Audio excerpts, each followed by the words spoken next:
it's frustrating because the myths about history are so common. Most people think it's fact. And one thing I learned when I was studying history at university is like everything you know is basically not true. The proceeds of this monetized episode are going towards I Am Dying Out Loud. Find out more in the description.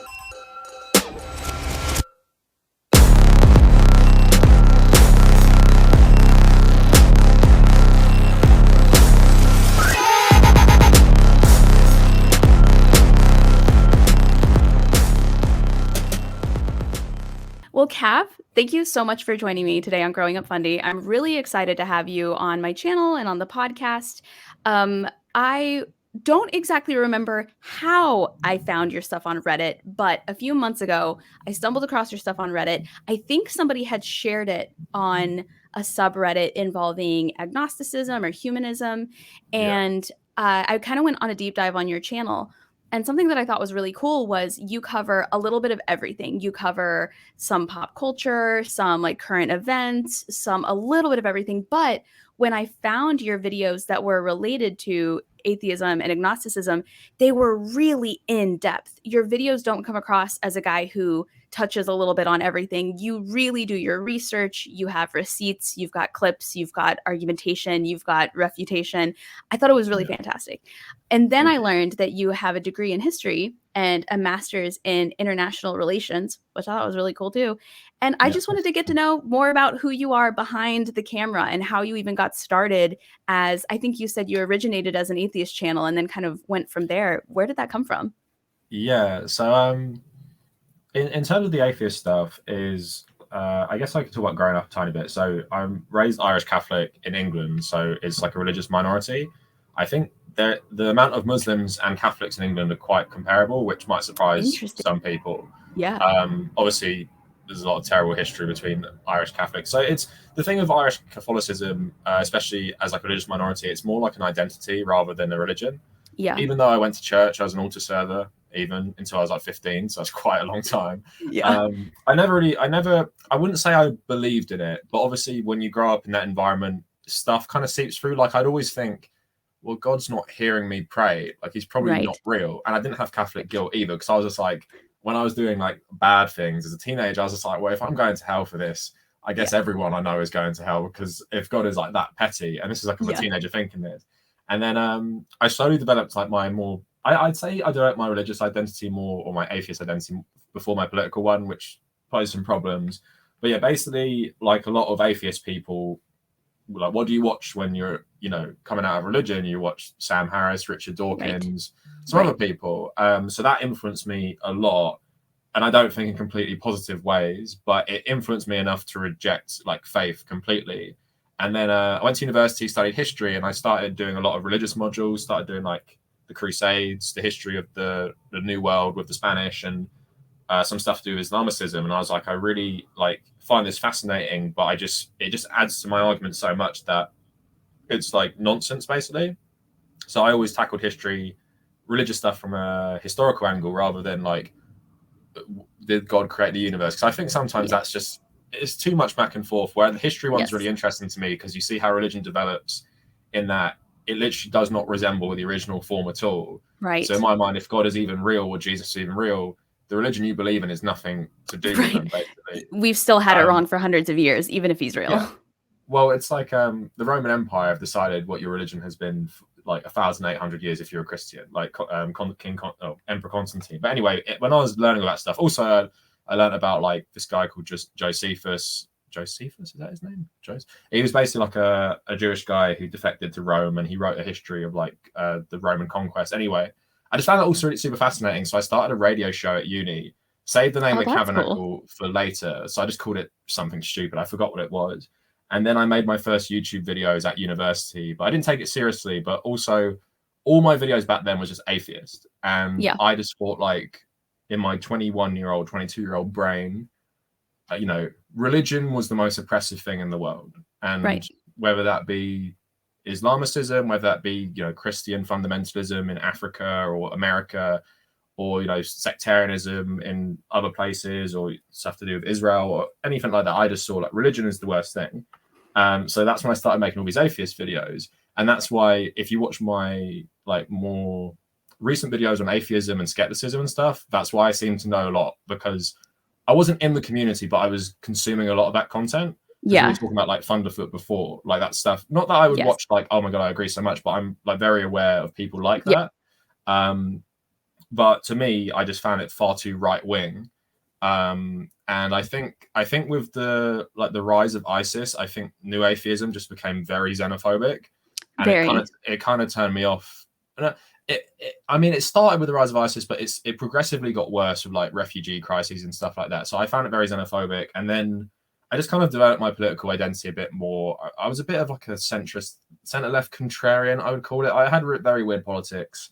Like I'd support Bernie Sanders, but I might vote Conservative in the UK because I felt like, oh, the UK is better because our politics, the Overton window is way more leftwards. So then that's when the atheist stuff kind of got dropped and like anti-capitalist left stuff got promoted. And then I guess I was always like left wing when I was a proper YouTuber, but becoming more like communist. And I see it as compatible with my atheism, but just it's like, once you reject one belief system, for me, that was religion, like totally. And then the next one is like the economic ideology, which is capitalism, which is also really tied up in the West with Protestantism a lot of times. So for me, it was very easy to take the next step and reject that as well. So it's just like, I'm very against like the status quo, basically. So I think, like you were saying, like there's a lot of atheist content, but I think even though I wouldn't primarily do that now, it's more like, I think it helped me on my journey to just reject different things. And you know, like I'm just lucky enough my experience of religion wasn't really traumatizing, because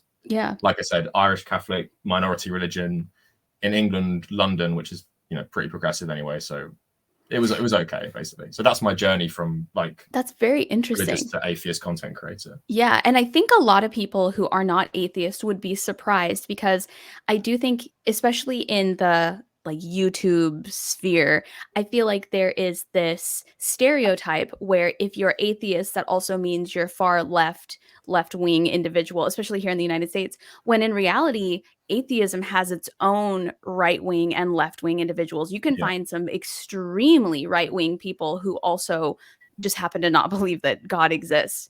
Richard Spencer in America. So many, like especially some of the videos of yours I was watching, it was reminding me of all these right-wing conservative atheists I used to see like pop up on my YouTube timeline back in the day, you know, 10, 11 years ago.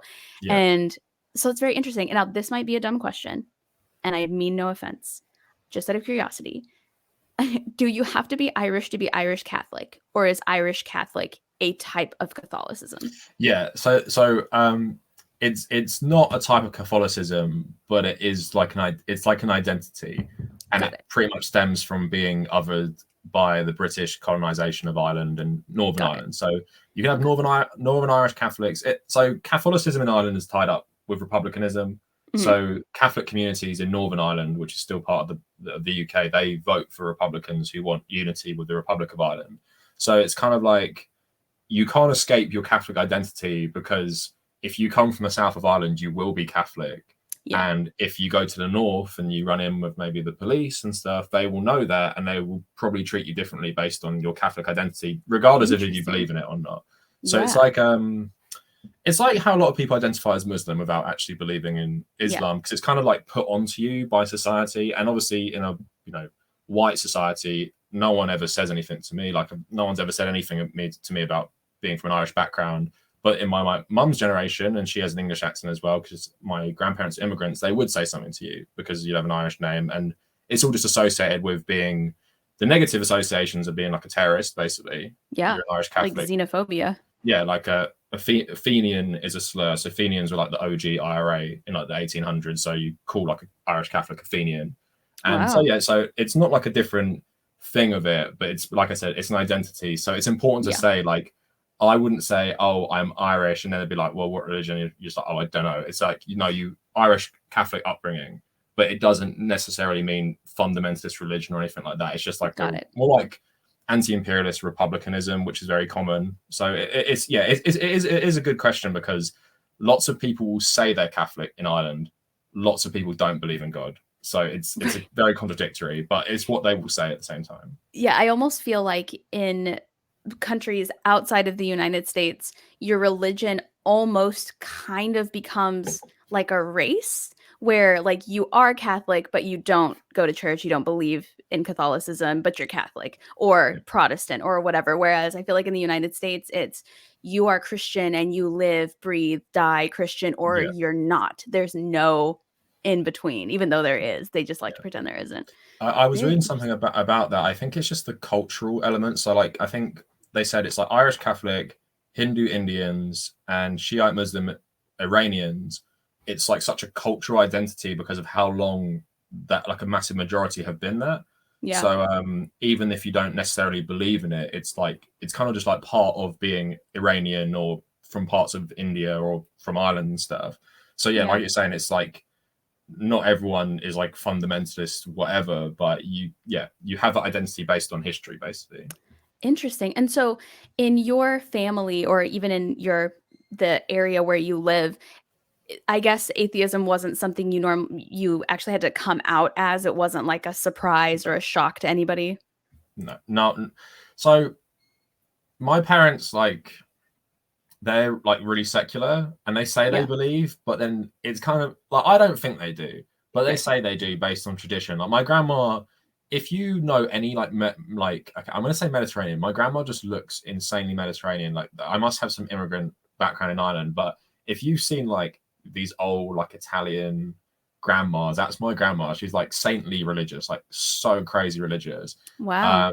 So I think that's just played off my mum, where when I actually challenge her about stuff, she is kind of like, she doesn't really agree with a lot of stuff, but it's kind of like, I still believe in it. I think a lot of people fundamentally, even if they don't take it seriously, they just want to believe in life after death. Yeah. Where I didn't have to come out as atheist. Most people I know, they wouldn't be like an ideological atheist, but most people I know don't care about religion, don't go to church. Like I went to Catholic school, and I'd say like 95% of people would like, you're seen as weird if you go to church still. If you were writing something about God on your Facebook or Twitter, people, like this happened when we went to uni because we were friends with this like Protestant girl, and she kept talking about God.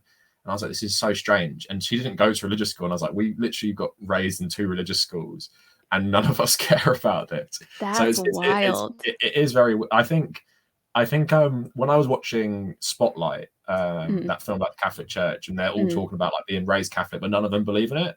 That's what reminded me of everyone who's raised Catholic in the UK. Like I'd say you might have conversations where people say like, I might believe in God, but other than that, no one would be like, oh yeah, the Pope talks to God, like no sex before marriage, no, don't want to sin or something like that. Like, yeah, but I think I've heard different experiences from different parts of England, but like everyone who I went to school with was basically immigrant or immigrant background, like some of them first, but second, third, like I'm third gen. And it's just more like progressive, and it was a mixed school. Like lots of Catholic schools aren't mixed as well. So I might have just had a very unique experience. And in that experience, like this like melting pot at a school, you just don't really like have a uniform like belief system. Like whereas if you went to like a all boys Catholic school in Ireland, it'd probably rub off a bit more. But with us, like no one really cared, to be honest. That's so interesting. I feel like there are parts of the States that are like that. Like in the North, I lived in Chicago for a long time and nobody really cares. I've never seen anybody really care in New York. Yeah, but the Irish Catholics in New York and Chicago and Boston, I bet would be pretty similar, to be honest. Yeah. And then you have South in America, in the United States, and they're just, woo, it is wild. It is like yeehaw, you are Christian down here. Yeah. Even when you're not, you are, kind of thing. Very interesting. And so when you were making that content, did it bring you peace, or did it bring you relief, or did you feel like you learned anything, or do you feel like it kept you mad? Did it help at all? I've always wondered if like making that content a lot impacts somebody's psyche. So I've said this, what I always liked YouTube is all my friends, basically, I'm not friends with them based on shared interest. All my friends I've known since I was a kid. So like either since I was 5 years old or since secondary school, which is like our high school, like 12 years old. So we're not friends based on shared politics or values or anything like that, even though we all kind of have come to the same place, although I'm far more political than all of them. So I just felt like it was a nice outlet for me to talk about what I wanted. And it's kind of like a nice full circle moment, because we were talking just before we started, in that I love history so much, and I love religious history as well. I love talking about it. So I'd start my channel like making these videos about like the Crusades or various different things. And obviously when I just started, I wouldn't do that well, but now I'm like a lot bigger and I still make them, and now loads of people like them, and it's actually relevant. And I guess it's like vindicating now, because sometimes when you study history, people are like, well, why would you do that? It's the past, it's not relevant. And you can feel that sometimes, because that's like, you know, you're reading history books about 1,500 years ago, but then, you know, we're having this whole Anglo-Saxon discourse again in America. And I've studied that and read about it, even though it's so ancient history now. It's like I can come and say like, no, Americans, you're probably not like pure blood Anglo-Saxon, because that term doesn't even make sense in the first place, because it's like what, 5 different like ethnic groups mixed into one. So like it's kind of like vindicating, because now I saw Michael Knowles on the Daily Wire just recently said the First Crusade was a defensive war, and I'm like, oh, I can make a video about that, because I know like that's a lie, but he's like a Catholic, like fundamentalist Catholic. So it's kind of like, yeah, for me, it's kind of it's like, I guess you're asking if it's cathartic or makes me angry. I don't think it makes me angry anymore, the religious side, but it is kind of maddening. Like I was really in the gutter arguing about this Aztec thing recently, and and I guess what it is I feel depressed reading that, but then it's nice that I have such a big platform, I can respond to it, and so many people watch it, and I can tell people like, no, that's wrong. Like I know like thousands of people are saying it on Twitter, but you know, I'm telling you it's this. So I guess now, it used to be like cathartic in terms of like an outlet for me to talk about stuff I like, and now it's kind of like, I'm happy I can like make comebacks to like really terrible cultural stuff, and because of the size of my channel now, it actually has some sort of tangible impact. So that feels really good for me personally, because I'm like, I guess I don't consider myself egotistical, but it's kind of like, when you're very well read, and obviously like I have a good education on this stuff, you know what you're talking about.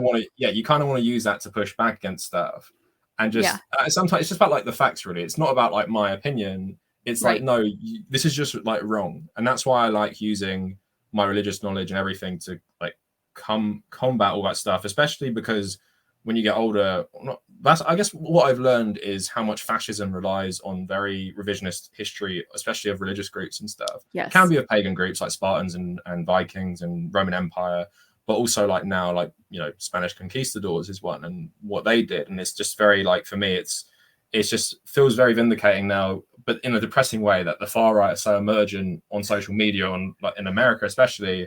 It feels like I've got good knowledge to push back against that. So that feels good for me personally. But yeah, and I guess it is frustrating though. Well, that's the only group also that I feel would ask you why you would be interested in the past.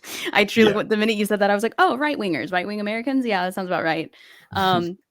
Which is interesting to me, because a lot of the same people that would say something like that are like, why do you focus on history? Why do you care about the past? We're moving forward, are the same ones that are like, the rebel flag is just a symbol. Read a history book, yada, yada. And you're like, you just said not to. But well, they don't want you to read a history book, because I got people on Twitter yesterday saying like my history degree is pointless because it's woke history. And that's why I'm saying, that's why I'm saying native genocide by the Spanish is bad. And I'm like I literally like, I'm linking accounts from like Catholic priests at the time, like literally in the 1500s, who were absolutely horrified by what they saw. And it's like, no, that's woke history. And it's like, you just want to believe what you want to believe. And like I was saying to you earlier, it's like history basically dispels pretty much all the myths you believe, because you grow up in like a white supremacist Christian society. So you're fed a bunch of myths to justify why this society or this status quo in the world even exists. So most people believe pretty terrible things. And it's important now, in a time of like the rising far right and stuff, you're meant to say like, oh no, this is just basically a lie. What they're saying to you is a lie. It's not true. And fascist movements traditionally always do this. Like they lie about the past to make it seem better, or to justify what you're doing now. Like, like I was talking always about those traditional Catholic or traditional like men accounts and stuff, and they do the same stuff. It's like the past is better. So then you have to just point out that while the past is more complex than we realize, it was really terrible, and we shouldn't be like, oh, let's go back to the colonial period of America. Let's go back to Jamestown. Like, what a great time. It's like, no. Anybody who says, let's go back in the past because history, old times were better, is probably white. It's probably a white person. White, straight man. And like I was also saying, like, a lot of that, the straight part don't even matter if you're going back to ancient Sparta or Rome. But It's like you see the idealized version of like 1950s America, but going back even further, it's like, why would you want to serve in the Roman Legion until you die, like 50 years or something? It's listen, like, no. I just wouldn't have internet anymore. That alone would send me coming right back to 2023. I do have a question for you though, and maybe this is your area, maybe this isn't, but growing up in the United States, we're always taught that we came over to the United States for religious freedom, that we were being persecuted because we believed in God. And we came over here so that we could finally find a place where we could worship God the right way, the real way, yada, yada. Talking to a friend from England, he said, no, you guys were chased out because you were psychotic zealots who kept trying to push your Christianity on everybody. So is there like a balance there? Is one of those... I'm guessing the American version isn't true. The American version isn't true. Right. Basically, the people who fled to America were extremists, even by the standards of the day. Like, we're talking about the time of like Oliver Cromwell, who overthrew the British monarchy. Like, he basically started the subjugation of Ireland for Protestants against Catholics, and then that was expanded upon by another king called William of Orange, who was a Dutch king who came over. Basically, we overthrew our own monarch because they wanted to be more tolerant to Catholics, but the people that went to America and New England and stuff, they were extremists. And although like they eventually fell under the British crown, like you see this with the Salem witch trials, the stuff they believed in was pretty like fanatical. And it was also, the difference is Protestantism is historically pretty austere religion. It's about like, not worshipping idols.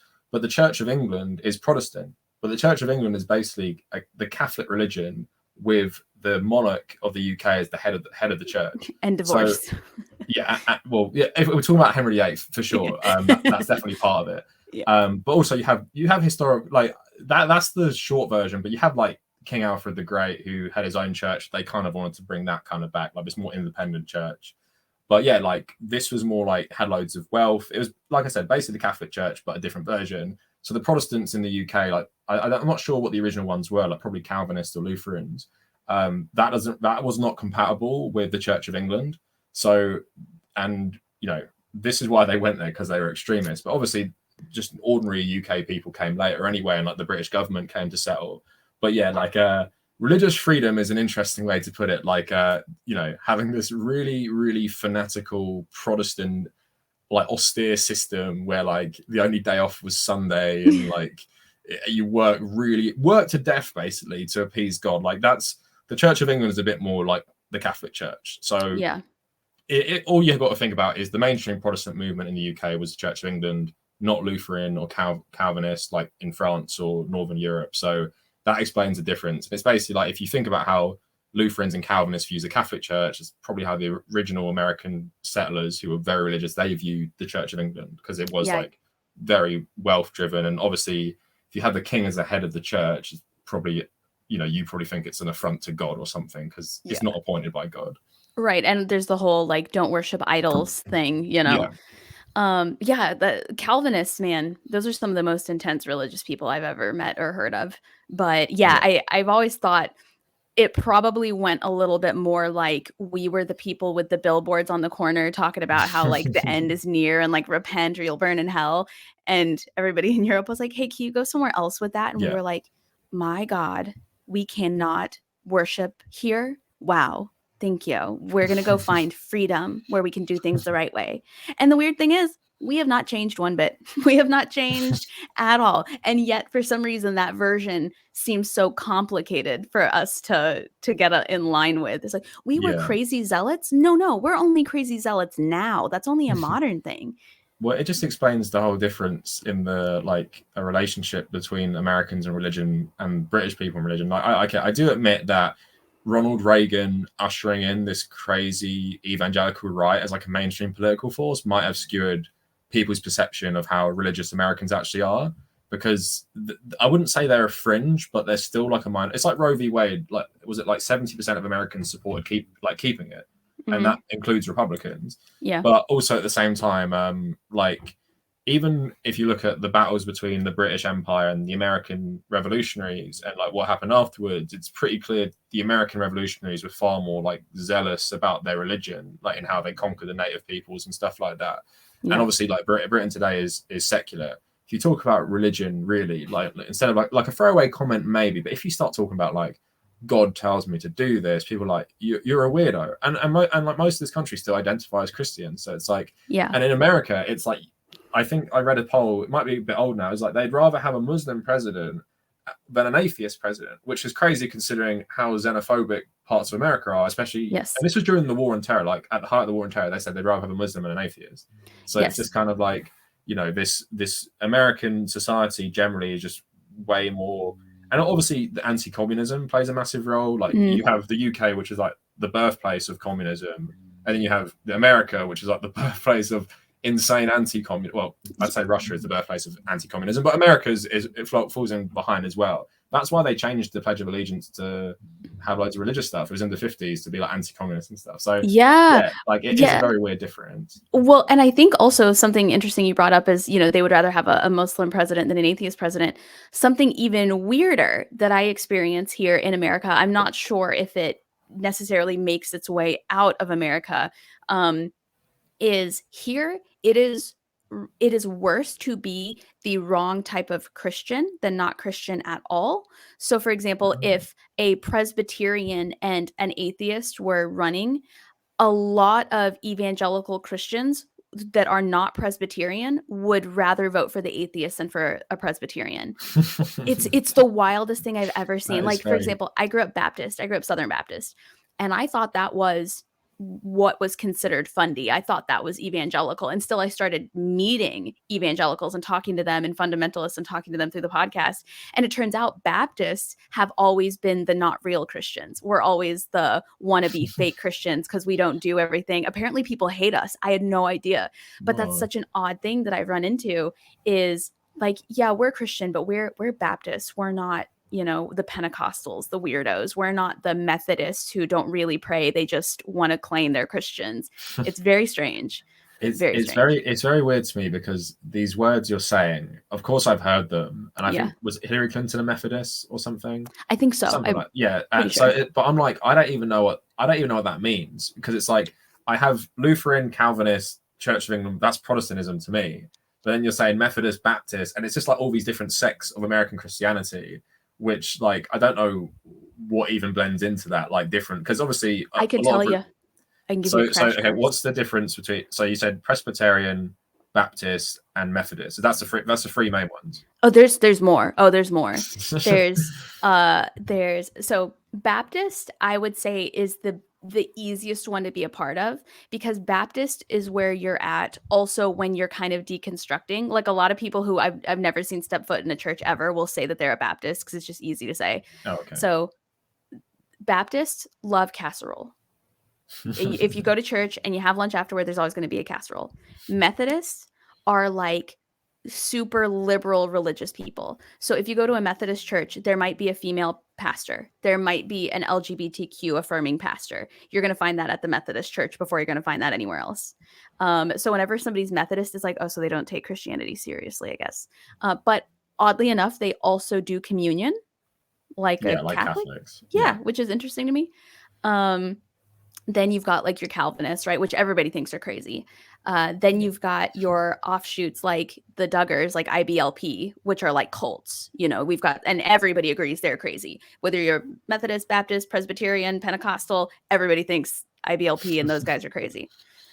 Pentecostals are the ones that always have the long hair and the long skirts. They're not allowed to cut their hair because in heaven they're going to use it to wash the feet of Jesus.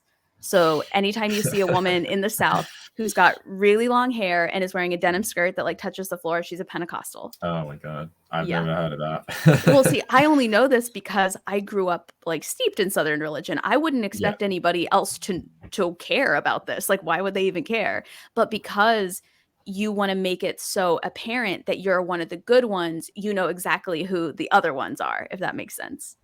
Like, I would never want to be mistaken for one of those crazy snake wielding Christians because I'm a Baptist. I'm one of the real ones. We're the friendly ones. It's really interesting because it's not like Orthodox versus Catholic or Protestant versus Catholic. It's like literally, it's basically, I guess, because America developed not in isolation, but you have so many communities that like develop in relative isolation where where the Orthodox Church has, you know, proper authority, and then the Catholic Church has the Pope, Church of England has the King and the Queen and stuff.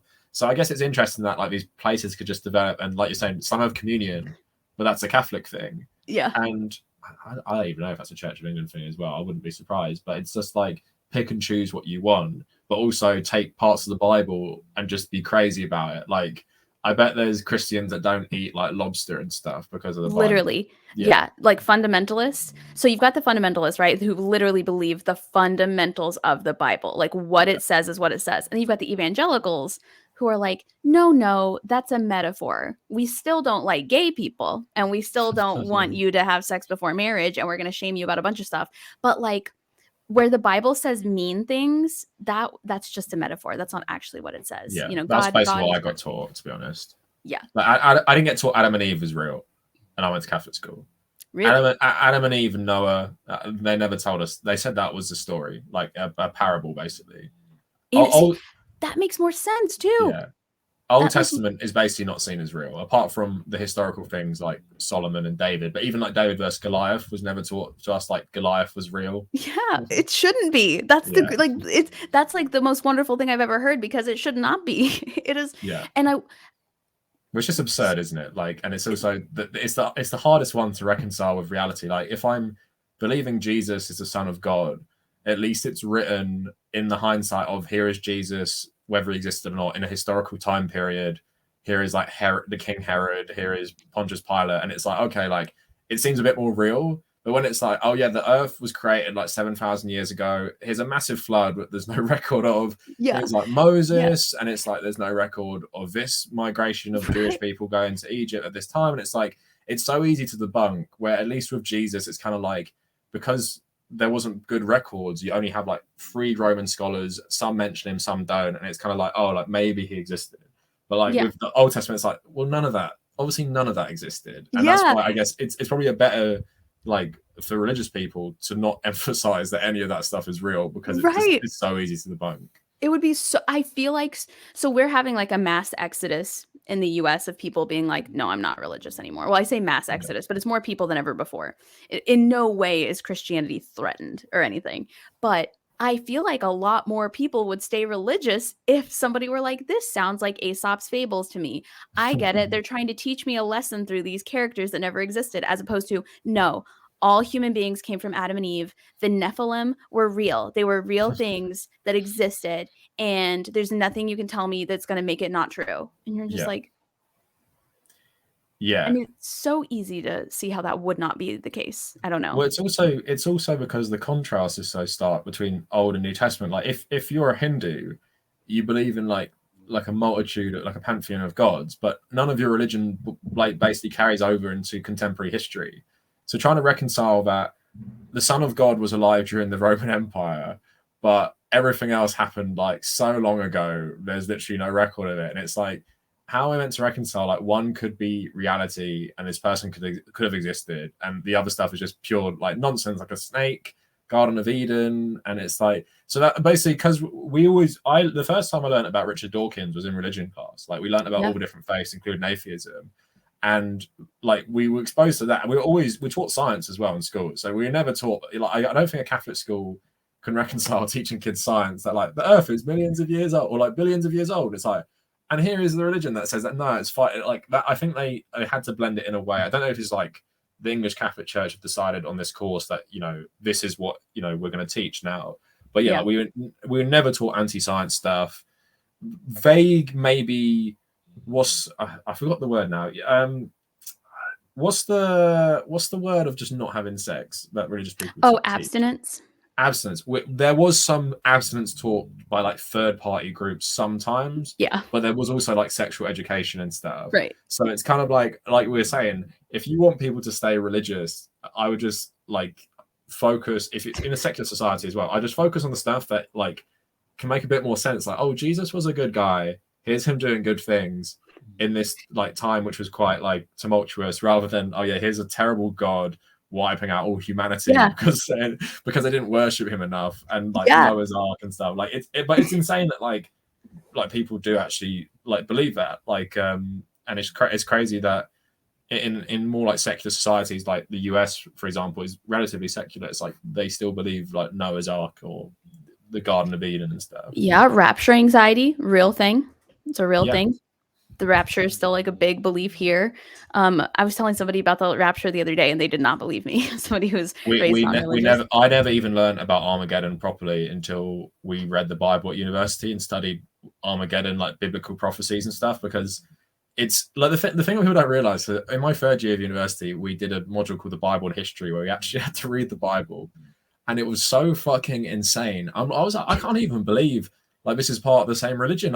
It's like the person talking about demons with like 6 heads and like dragon and like griffin bodies, and it's like, what drugs was this person taking when he wrote this? This is like nightmare fuel. And it's like, where did it, like, he probably, the thing is, that's something I'm really interested about, is like drug, even though I've never taken recreational drugs, but drugs and religion really interest me, because when you think about certain religions, it's really key. And I'm like, well, Christianity doesn't really have that.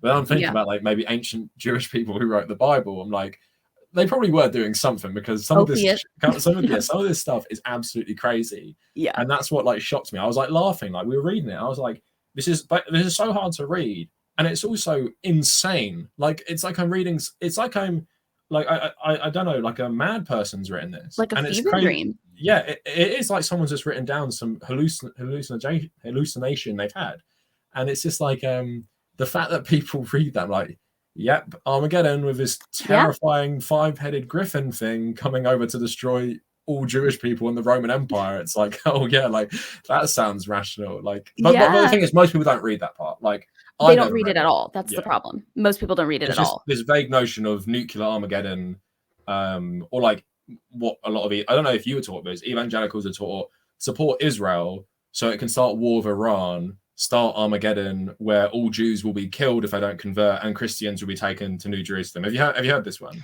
I did not hear that one. Okay, that's so new. It's common. I don't know. It's common in the evangelicals who voted for Donald Trump. What group would they be? Is it just evangelical?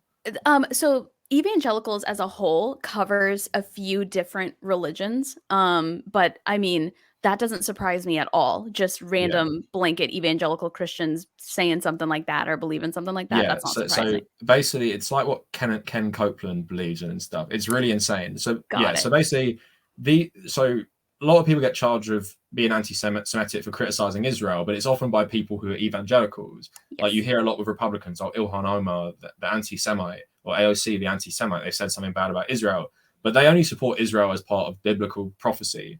And it's that in Armageddon, in one form of it, basically New Jerusalem will be taken from Israel and raised into like the heavens, and all the Christians who believe will be on it, while the rest of the world descends into chaos. And in some Armageddons, it's the Roman Empire fighting like the armies of Jesus. But in the new form, it's basically they support Israel so heavily, like militarize them, because they want them to start war with Iran, and they think that will start like some sort of nuclear exchange, which will kick off Armageddon, because they believe some of the prophecy that it has to start in this part of the world. It's really it's crazy, but it's worse that a lot of these people then become like Mike Pompeo believes in this, and he was Secretary of State and head of the CIA. Leadership, yeah. And it's like the head of the CIA wants to start nuclear Armageddon so he can be taken to heaven and stuff like that. It is like when you're like more rational person, or even if you're like a secular religious person, like surely these people don't believe that, but they actually do believe it, which is so scary, because because we all think like, especially Republican politicians, they all do it for power. Like surely that they just say that to appeal to like these crazy people. But then it's like, if you're in that echo chamber your whole life, why would you not believe in it? Like suddenly, like you've been raised in that culture, you've gone through the political machine where you're talking with people all the time, you get into power, and now you're hardcore backing Israel. So why would I believe that suddenly you don't believe in this prophecy that you've been taught your whole life? So it's a scary thing about American politics, is that as scary as Donald Trump is, it would be actually scarier if he was as religious as people, like, you know how much evangelicals support him. It'd be even more scary if he was like one of them. Yes, because then he actually could believed. do like, he would actually could rationalize. Like the big fear with new atheists used to be, well, if Iran gets a nuclear weapon, it will just start launching them, because the Ayatollahs, they all believe in paradise. And it's like, obviously really naive view, but then it's like, you're thinking about America, and it's like, what if someone like Donald Trump without support, but was actually believed it? It's like, what if they got into power? And that would be wild.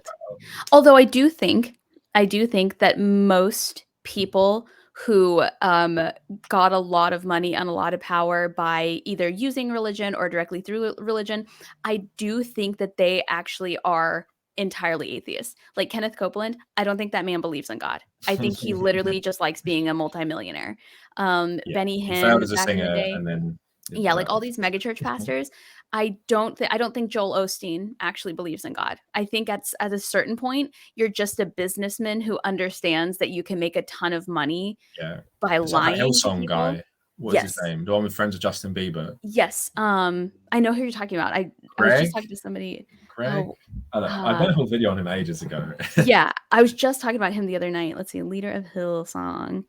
But yeah, I think a lot of those people just recognize that religion is a quick way. Let's see. There's a few. It pulled up a bunch of names. I'll find them because yeah. But it's an Australian thing, isn't it? Yeah. So if you type in the name, it comes up Australian thing. You would think, but now it's making its way over here. And also, apologies if you can hear my dog snoring. I'm not sure how loud that is on your end. No, I can't. Okay, Carl Lentz, that's it. There it is. Carl Lentz is the Justin Bieber's best man. Craig, Curtis. But yeah, so like when I was a kid, I used to go and watch. I don't know if you've heard the name Benny Hinn. He used to be like a megachurch pastor in the 90s, and I used to like take road trips to go see him, like it was a Taylor Swift concert. Now he's in prison, of course, because as you do. But I remember like thinking he was just so holy and touched by God, and he's just a fraud, literally just a fraud. And I think they all are, even the ones who maybe believe God is like real. I don't think they believe they can lay hands and cause miracles, which is also a Pentecostal thing. Pentecostals are known for like laying hands is what it's called, and like touching people and performing miracles. They're just really good businessmen who have recognized that people can't tell you no about God. And I think about that about the Bible a lot too. I wonder if back then somebody just really wanted to be a science fiction writer, but they knew that if they did that, they would get chased off a cliff for heresy. So instead, they claimed God gave them that message, and it's part of the Bible. And that's why we have these monsters and this and that and the other, because they were just J.R.R. Tolkien. I mean, that's not a bad theory, and it kind of also plays into my drug theory as well. Like, there's lots of different. I personally think if you read about the history of the Jewish war with Rome, there's so many splits between the Jews. I basically think it's like an offshoot of some sort of like religious split with them, and they created their own religion. Like this is way after Jesus was meant to have even existed, and like none of them talk about him, but they all like talk about this massive. It's like the Pharisees versus like these other groups, and it's like it could be everything. It could be like you have creative writing, because I don't know what like stories were like back then in terms of just making new ones up. But yeah, like creative writing, creative nonfiction, drugs, and like massive political split within like Judea and stuff, and just creates this like Christian religion. On top of all that, it's just hot. It's just really hot outside. So you're like sweating on top of all of that other stuff. But is there a favorite debunk you like to do that religious people say that history disproves, or is there one that maybe it's not your favorite, it's actually infuriating, but it's memorable for whatever reason? So something I would debunk a religious person with? Yeah, so like something that comes up as an example of, you were talking earlier about how history disproves a lot of religious beliefs, and I wasn't sure if there was like a favorite example or one that like sticks out in your mind. Yeah, there's a lot of them, because Islam is really fascinating to me because of how it was spread through like empire and conquest, but just how like different factions just it literally is just like an empire splitting apart, and then all suddenly pledging allegiance to different members of Muhammad's family, basically. But that's one I don't encounter as much, because I don't argue. Like most Muslims who are leftist aren't like hardcore, so I'm not trying to debunk their religion. I guess with Christians, it's more the Roman Empire stuff is something I've been getting into a bit more, because it's like although most of the Bible was written hundreds of years after Jesus supposedly died, like the Roman Empire at the Council of Nicaea gathering everyone and being like, I don't like that, and that. Here is the Christian religion to make everyone more subservient to the Roman Empire. I like using that because I'm just saying, like, they threw out parts of the Bible which were meant to be inspired by like God and Jesus's life, and you've never heard of it. And the Roman Empire just decided that. So the religion you believe in is literally been dictated by the Romans, and then later on dictated by like the Church of England. Like the King James Bible was translated in a way which made it more pro-monarchy and stuff. So it's like, even if God exists and Jesus was real and he did all these wonderful things, there's so much you don't know about it, and it's been so manipulated to make you just subservient to power. So I like saying that, because it's more like you can't argue that, because it's like, you think what you're telling me from the Bible is like literally handed down from 2000 or what, or like 000 AD or whatever, when Jesus died, like 30 AD. And it's like, no, it's been translated so many times from Greek and Hebrew into different languages. So you're always going to lose some of it. Because that's something we studied as well. Like we looked at the different Bible interpretations next to each other, and sometimes they'd mean like completely different things in one story. It'd be like Greek, Hebrew, and Latin, and it'd be like completely different. So yeah, I guess it's like I was saying, the history one is my favorite. So I like the Roman Empire thing, just like you believe in a religion which was just created by the Roman Empire to make sure they could control their territory. I'm trying to think of another one, because there's plenty of like, obviously you have the like really basic moral arguments, like if God is so good, like why does he allow like X to happen, or like, you know, all those different things. But I guess as I've gotten older, it's kind of like I realize if someone believes in God in that way, that's just not a way to argue them out of it, because it never works. Because if you're like, God doesn't exist, it's like, well, how do you know? And it's like, well, you got to prove it to me in the first place, because I'm not stating this. But then like with the history stuff, it's just like throughout history, like my favorite one for the Catholic Church is why at multiple times in history where they're like 3 different popes at the same time, all like rivals, and they're meant to talk to God, like they're meant to literally talk to God, and then we have one who's representing France, like an Italian city-state, and I don't know, the Holy Roman Empire, and they're all saying, I talk to God. It's like, well, obviously this whole institution is just completely political, and it has one of you are lying. One of you are lying. Don't know which one. It happens so many times. It's like I'm reading another book on history, and I've gone backwards, and I used to think, oh, it's just happened in this period. I'm like reading it. It's like, no, it just happens all the time. It's like, I appointed my cousin as the new pope, and then this guy says he doesn't like it, so he appoints his like nephew as the new pope, and they have like no, like a lot of them aren't even clergy sometimes, and it's like, I'm meant to believe all these people are saints in heaven, and they all spoke to God and translated his will. And also one more actually is that the First Crusade is the Pope told people, if you go on the crusade and just like slaughter people in the name of God, you will be sent to purgatory instead of hell, because your sins will be forgiven. And it's like, so how do we go from that in 1,000 years, if God is all knowing, to now that killing is bad and don't do it, but 1,000 years ago it was, slaughter like Jews and Muslims on the way to the Holy Land and your sins will be forgiven. I was like, what, has God decided to change in 1,000 years despite not even being constrained by time and being like billions of years old?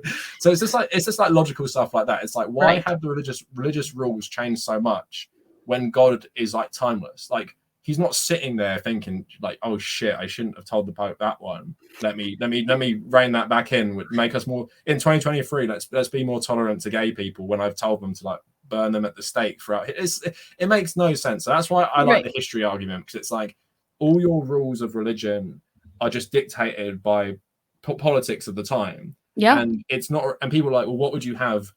Where would your morals come from if you didn't have religion? Is something I like to say. But it's like, but these morals have consistently been like terrible. Like even the Pope told people to go to Africa and enslave people for Christianity. But like I said, so God wanted that back then. Why don't we do it now for God? Like surely he'd want the same. It's so that's my favorite, because it's just like you throw the history back at them. But I guess with Americans, it's probably even harder, because like you're saying, it's so cherry picked. Like they hate the Pope, they hate Catholics, then they're cherry picking stuff about like, you know, you got to wear your hair to clean Jesus' feet in heaven. And it's like, I think with some people, I think with Catholics is easier, because I'm like, this is your religion, there's the Pope, here's how ridiculous your religion is. But with like Americans, from what you've been telling me throughout this conversation, it's just like, it seems so insane. I'm like, I don't think any argument would ever put any doubt in their mind. No. Well, and because, again, I don't know what it's like where you're from, but at least in Southern American Christian culture, one of the biggest things you're taught growing up in the church is that faith is everything. Believing no matter what is everything. They even tell you stuff like, as you get older, people will start to ask you questions and they'll start to make you doubt God, and their points and their comments will make a lot of sense. And in your mind, you'll be like, that actually sounds like a great argument. That's the devil. He's tempting you to lose your faith. So it's when like somebody Jesus in the desert.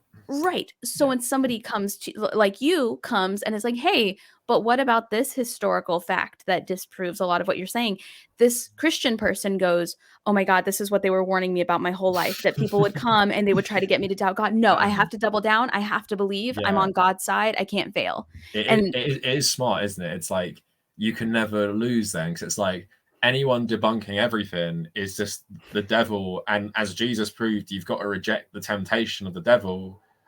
So like, me saying that to them is like, no, it's the devil making you like doubt yourself, which is like, is smart, but it's also something I don't really hear in a lot of other religions. I guess it's like, American Christianity is really inward facing, very, in some degrees, especially not when they want to go to Uganda and bring the death penalty for gay people and stuff. Like, you have that element, but it's kind of like, because it's so regional. Like Mormonism, it's like very exclusive to America, a lot of it. Yeah. So I think like, it's kind of like, and also this is something interesting about American Christianity, is that it's kind of like, we are the chosen people, and it's Christian Zionism is what I'm thinking of. Yes. It's part of the evangelicals believing like about the end times of Israel, and it's kind of like, we are the new chosen people of God, like our denomination of Christianity. Everyone else will die, and like us 10,000 will be saved, and that's it. So it's kind of, it's a really like, there's probably a good history book about why American Christians are so focused on the end time still, when everyone else, like, you know, all the Abrahamic religions believe in it, but you don't really hear loads of Muslims talking about it, or loads of like European Christians. But it seems in America, it's like, you know, get the prepper like stash ready, get the bunkers ready. Here comes the nuclear Armageddon, and like, I wonder why it's so not exclusive, but like so like rife in American Christianity. I have to read about it. I think so. You know how back in the day they used to send all the prisoners to Australia. That was like the. I think truly what happened was all the crazy religious zealots got sent to North America to just get rid of them. And we literally just kept breeding with each other.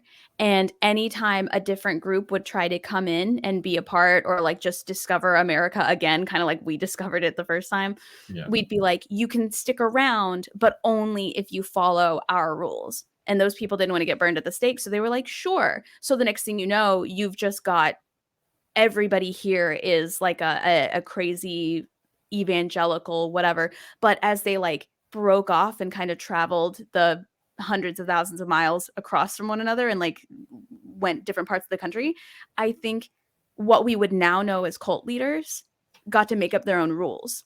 Yeah. So like everybody was, say, for example, Pentecostal before they split up. Well, now this group is down in Louisiana, and now they've got a bunch of stuff involving snakes because that's relevant down there. They see them all the time. And like, okay, now we're going to dance with snakes down here. When the ones that went up north, it's like, oh, now we've got a whole thing about you have to have your winter pantaloons be a certain length because it's freaking cold up here all the time, you know? Yeah. And so I think like that eventually evolved into what we now know as like Baptist, Presbyterians, Pentecostals, just all the different types of people who came. And especially before there was any US government, they could just do whatever they want and say whatever they want. And if you didn't follow their rules, you got kicked out of the village and then you starved to death in the woods. Yeah, no, that's interesting actually, because like obviously you have states which are kind of autonomous anyway, but you have like settler communities. And it's like, what is the authority? Like some loose British Crown authority, which like is not going to find you if you're out in like the Oregon wilderness and stuff. Yeah. So it is, it's definitely like an interesting development. It also reminds me, it's like in Islam, it's like the Taliban. It's like, it's so influenced by cultural norms. Like most Muslims, if they knew what the Taliban believed in, would think they're heretics and stuff. So because they're so different from like Gulf Arab Muslims or whatever. So it's kind of like all that stuff. It's like your locate, and obviously Afghanistan is like between, you know, a lot of old pagan religions like Buddhism and Hinduism in India and parts of the world. So it's kind of like stuck between it. So it's kind of like America. It's like, if you're gonna, like you're saying, you split up and you go different parts, the culture of that part, even if it is just like a natural culture, because there's, you know, after they killed the natives or moved into places that were empty, there's nothing really there to influence them. Right. So yeah, it's just like it's just an interesting development. Like I said, I find religious history really interesting, but it's also just very depressing, because I think American Christianity, out of all of it, has its hooks in ideologically more than culturally. which when I think about a lot of religion in Europe, I think a lot of it is cultural identity, whether that be Spain, Poland, Ireland stuff. And it often leads to like bad political views. Like Poland's government is like really Catholic, but it's crazy xenophobic and like really anti-left and stuff. But I don't think a lot of their support comes from people like believe in Catholicism fundamentally. It's more that Catholicism is like this identity that ties in with like right-wing politics. Where in the US, it's kind of like sometimes I get in arguments with Muslims and they say they're anti-capitalist and stuff, which I find really interesting. But it's like they like, no, we literally reject everything, and like that's why American Christianity fascinates me, because I think like it used to be like we reject everything, like we're Protestants, work yourself to death to get into heaven. But now, like you were saying, the mega pastors, it's kind of like a combination of really contradictory things. It's like live like this more basic lifestyle, but give millions to this guy to have a private jet to fly around the country. And it's just like, I guess that's the cultural thing. So it's American consumer culture is insane. Like I was talking about this recently, like even compared to the UK, which is consumerist in its own right, it's just so different.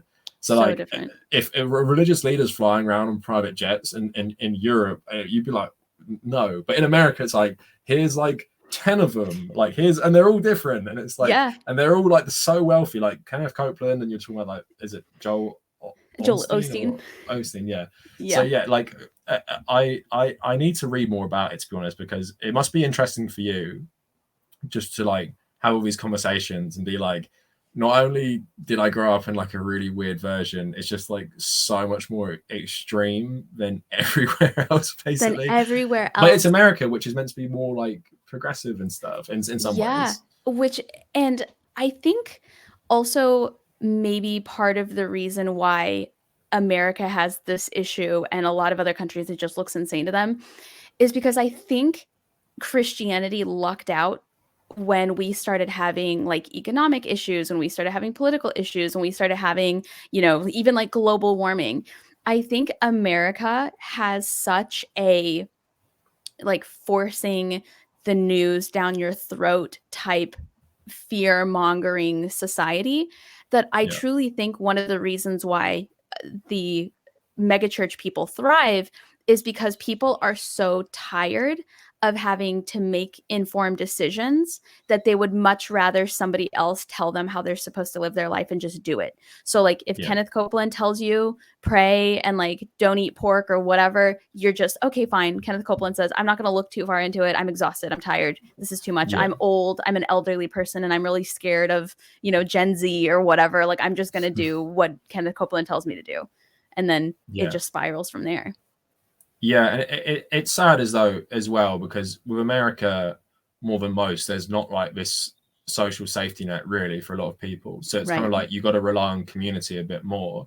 And although this community is exploiting you, like you don't really have anything without them. And it's not even just, it's just like a human thing as well, like preying on people's loneliness and like lack of meaning in life.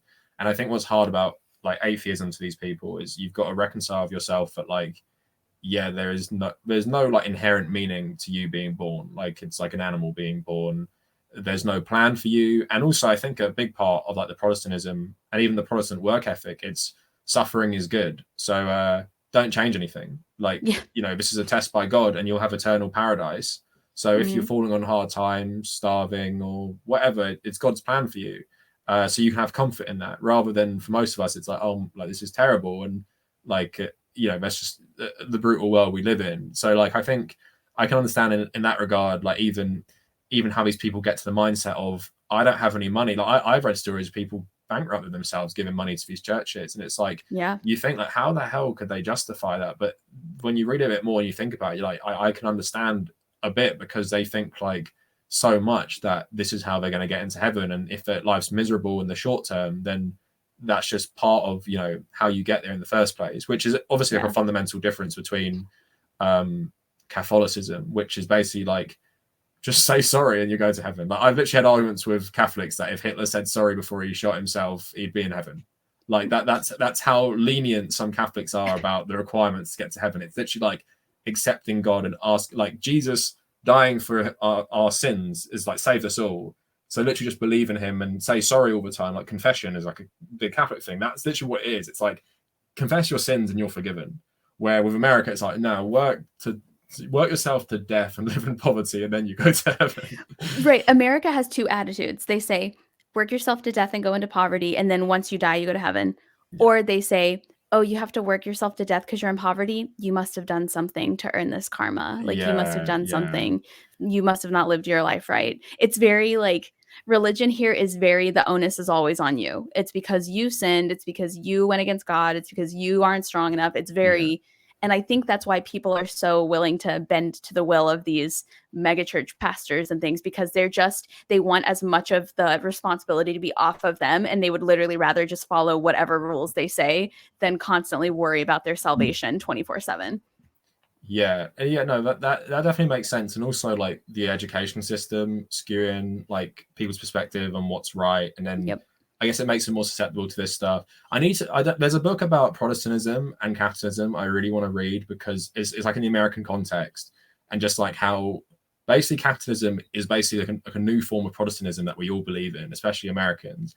And I need to read about it because like this conversation is just really interesting to me about like why Americans accept such terrible, well, I mean, there's a lot of reasons, but like why Americans accept such terrible, like I guess social stuff compared to European places. Like either, you know, I didn't know what a food desert is. Like people were telling me what it is. I'm like, what the hell is that? And then it's like, oh, only in America can you not be near a grocery store, but you can be near like 10 McDonald's. So like it's just like, don't improve society, just accept it. So like, I need to read more about it, because I do know like a fair bit about American religion, but like even you explaining the differences to me is really interesting, because it's like, oh, like, so it's all just a bunch of cults then, like well, religion is a cult, but like even more like superstitious, like hair and skirts and like snakes and stuff. So like if you ever want to do a deep dive, let me know. I have so much up here that's just waiting to come out. Have you spoke about this in depth with someone, so I can listen to it as well? Like you should send me it, because I need to catch up on all this stuff. I'll send you a couple episodes from people I've interviewed who escaped cults, really strict religions, adhered to very strange rules and didn't realize they were strange until they were out of the religion. Yeah, I'll send you some stuff.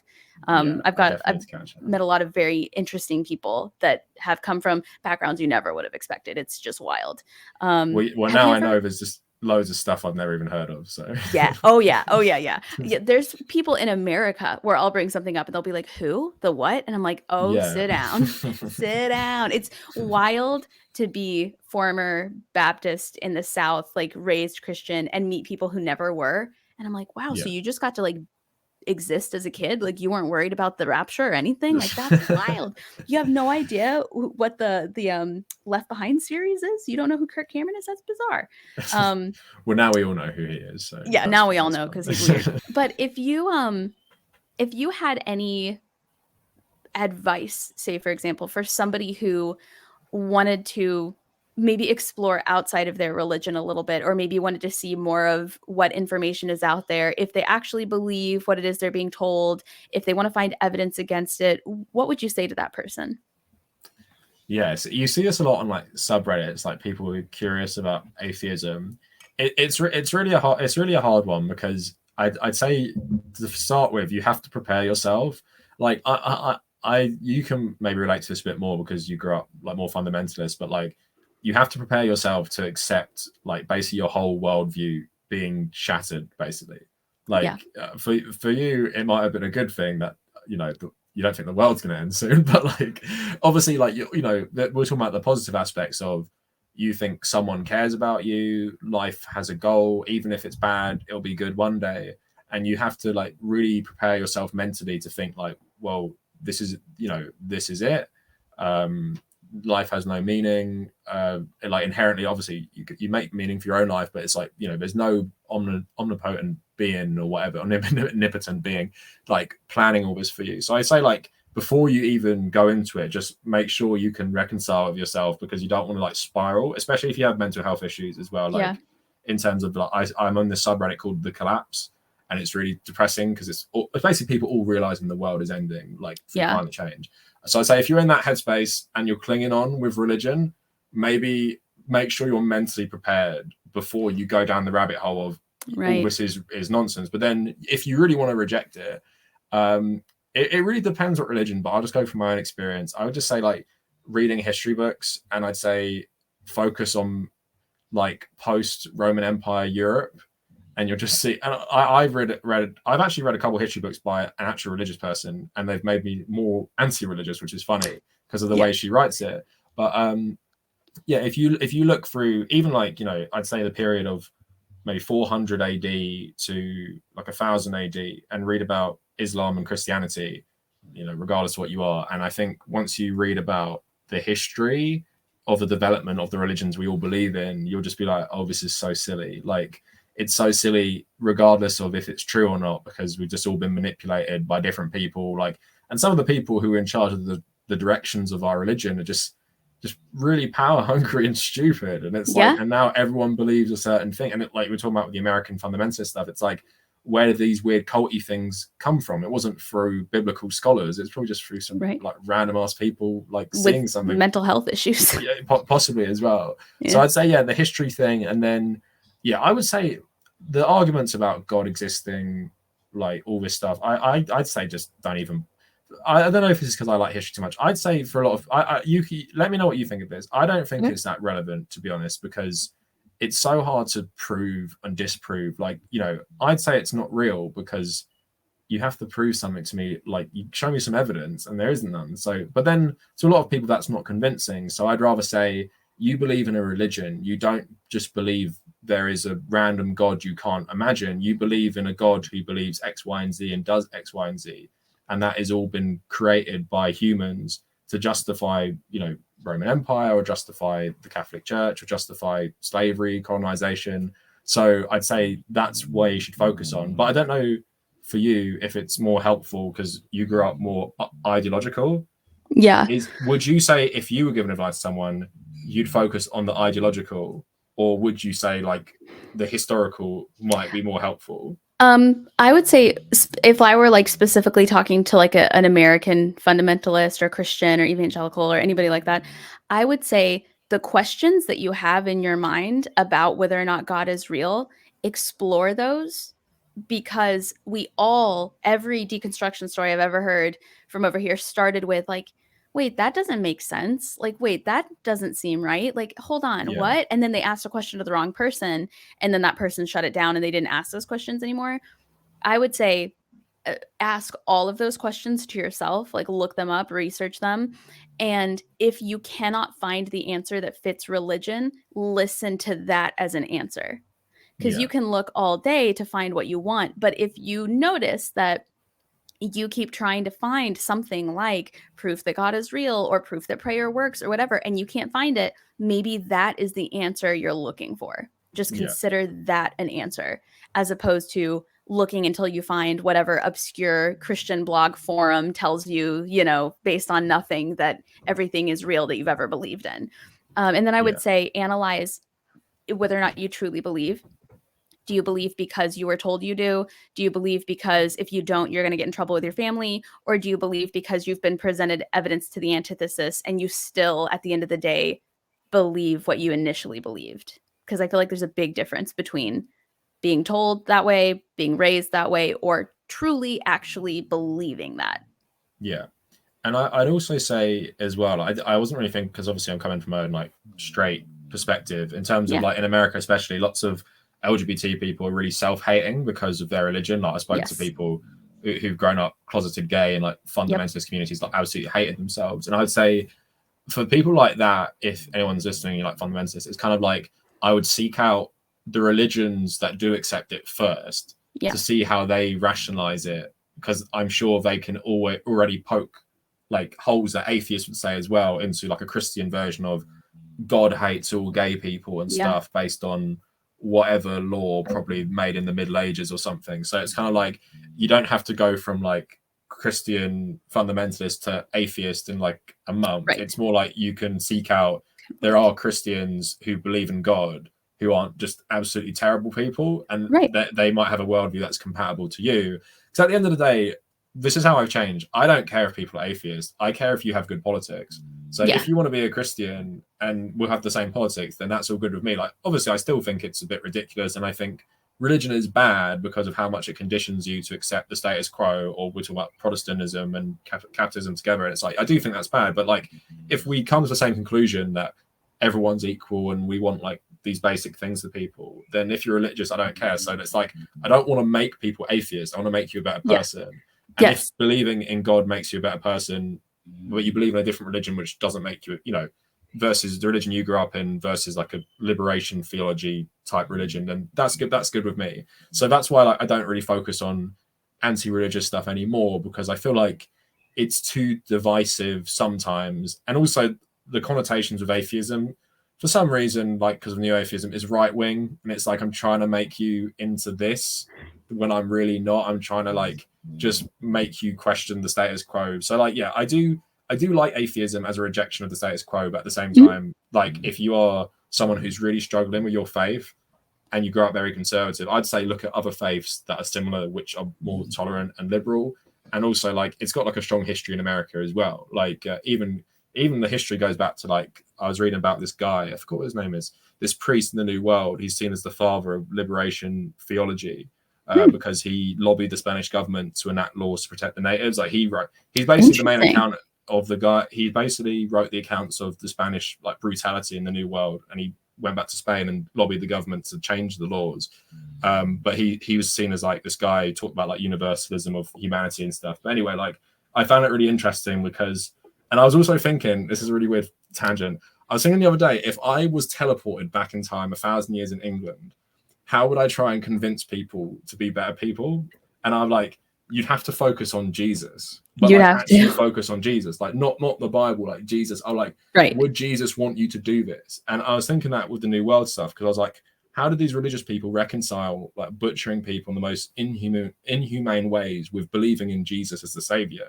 And I was like, how would I convince like a religious king to do something good? And I was like, I'd have to talk about Jesus. So that's what I always say, like focusing on Jesus isn't so bad. So if you like Jesus, if he was real or not, who cares? I'd say like gravitate towards that, and you can make that more your ideology. I think sometimes, like, actually, one more question for you. Yeah. How did you like? I'm talking about like steps to become an atheist or less bigoted. Like, how did you break out of it? Like, is it like a step like process? Did you like, I'm not conservative, I'm just Christian, and then I'm not either anymore or something? Yeah. So I considered myself a conservative Christian until I was in like my mid-20s. But the interesting part that I had that's different, I think, than most deconversion stories is I was on the debate team all through college. And that's like how I paid for college, was through scholarships on debate. And it didn't make sense to me that during the week and at tournaments and stuff, it was show me evidence, show me facts, show me this, show me that. I'm not going to believe what you say. I'm going to argue against it until you show me concrete evidence. But then on the weekend at church, it was all about not having facts, not having evidence. You don't need that. That's not faith if you need that. And so those were kind of the questions I had in my mind. And I was also lucky that I had a lot of very patient people in my life. So when I would, go off and say something that I felt like I had the right to say as like a conservative person, they would take the time to be like, why do you think that? Where did you hear that? Well, what about this? Well, what if I were to say that? And to kind of show me the big giant gaps in my logic at the time. And it started to really make me realize that everything that I labeled myself as, or everything that I believed in, was just me repeating what other people said. And that when it came to actually defending it, I would do that conservative thing where I would shut down and then consider it an insult if people just asked me why I believed something. That's insulting. You're calling me stupid. It's like, no, I'm literally just asking you why. No, that's an insult. I'm out of here. I don't want to be your friend. It's like, okay. And so then what a lot of Christians do as they deconstruct is very similar to what we were talking about earlier. They do that whole, oh my gosh, I'm starting to question God. That's what everybody warned me would happen. That's what everybody said would happen. This is terrible. So you go from questioning things and starting to kind of back away from it to hanging on for dear life, just like holding on to it, not listening to like anything anybody has to say, because your only goal in life is to stay Christian no matter what. You're just like hanging on. So I did that for a couple years too, because whenever you finally deconstruct from at least American Christianity, there is a mourning period. There really is, because you realize everybody who's ever told you like, oh, your deceased relative is watching you and they're so proud, like, that's not true. Everybody who ever said you're going to see your grandma again one day, that's not true. everybody who said, you know, like my father passed away, and everybody who said, you know, he's in a better place, that's not true. He's just deceased, you know? And so you do go through a little bit of a mourning stage where you realize everything you'd ever been told wasn't true.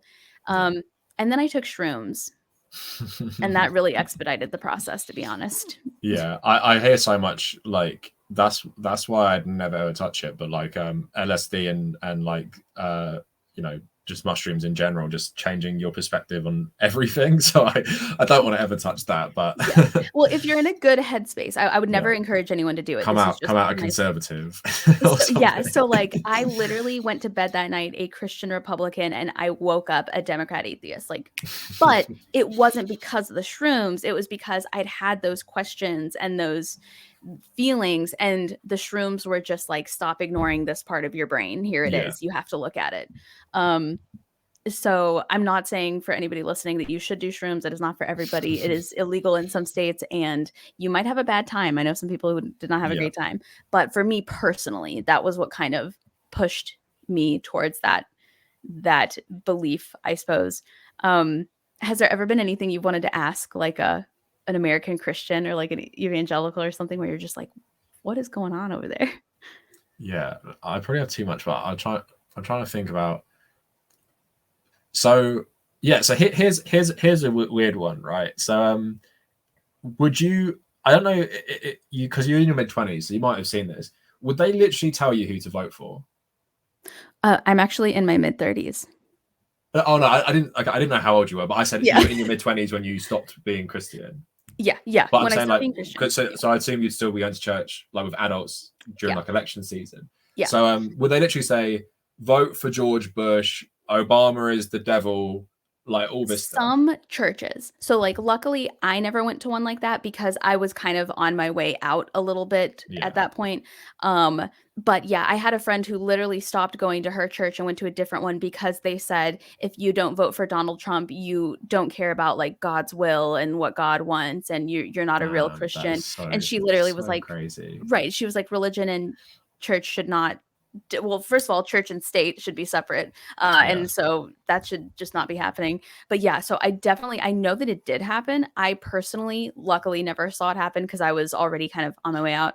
But it did, especially in the South. It's so weird. It's so weird because it's like, I can understand like implicitly kind of understanding people vote Republican, but like literally going, no, vote for Donald Trump. Like, he's so like against so much Christian values. You'd feel like they wouldn't even be comfortable.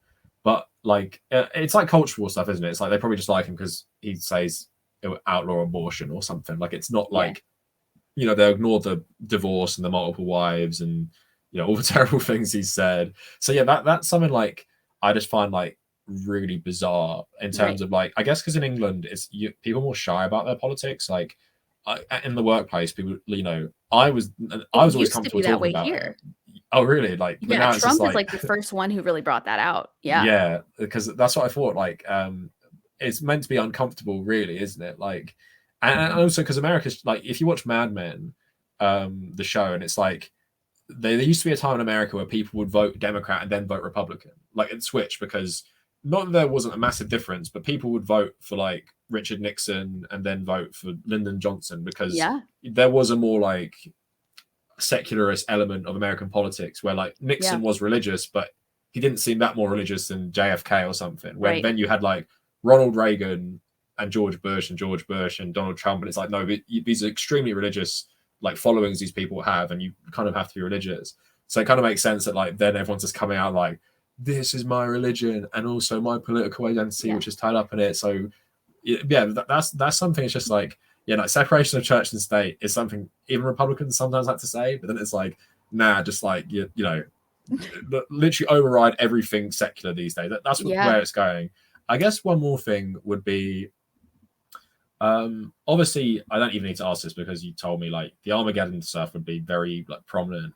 I guess what I'm interested in terms of like, so yeah, like, what year would you be like going to church a lot? Like, what would it be, like mid 2000s or something? Like, you'd be going. I went to church regularly until maybe 2013.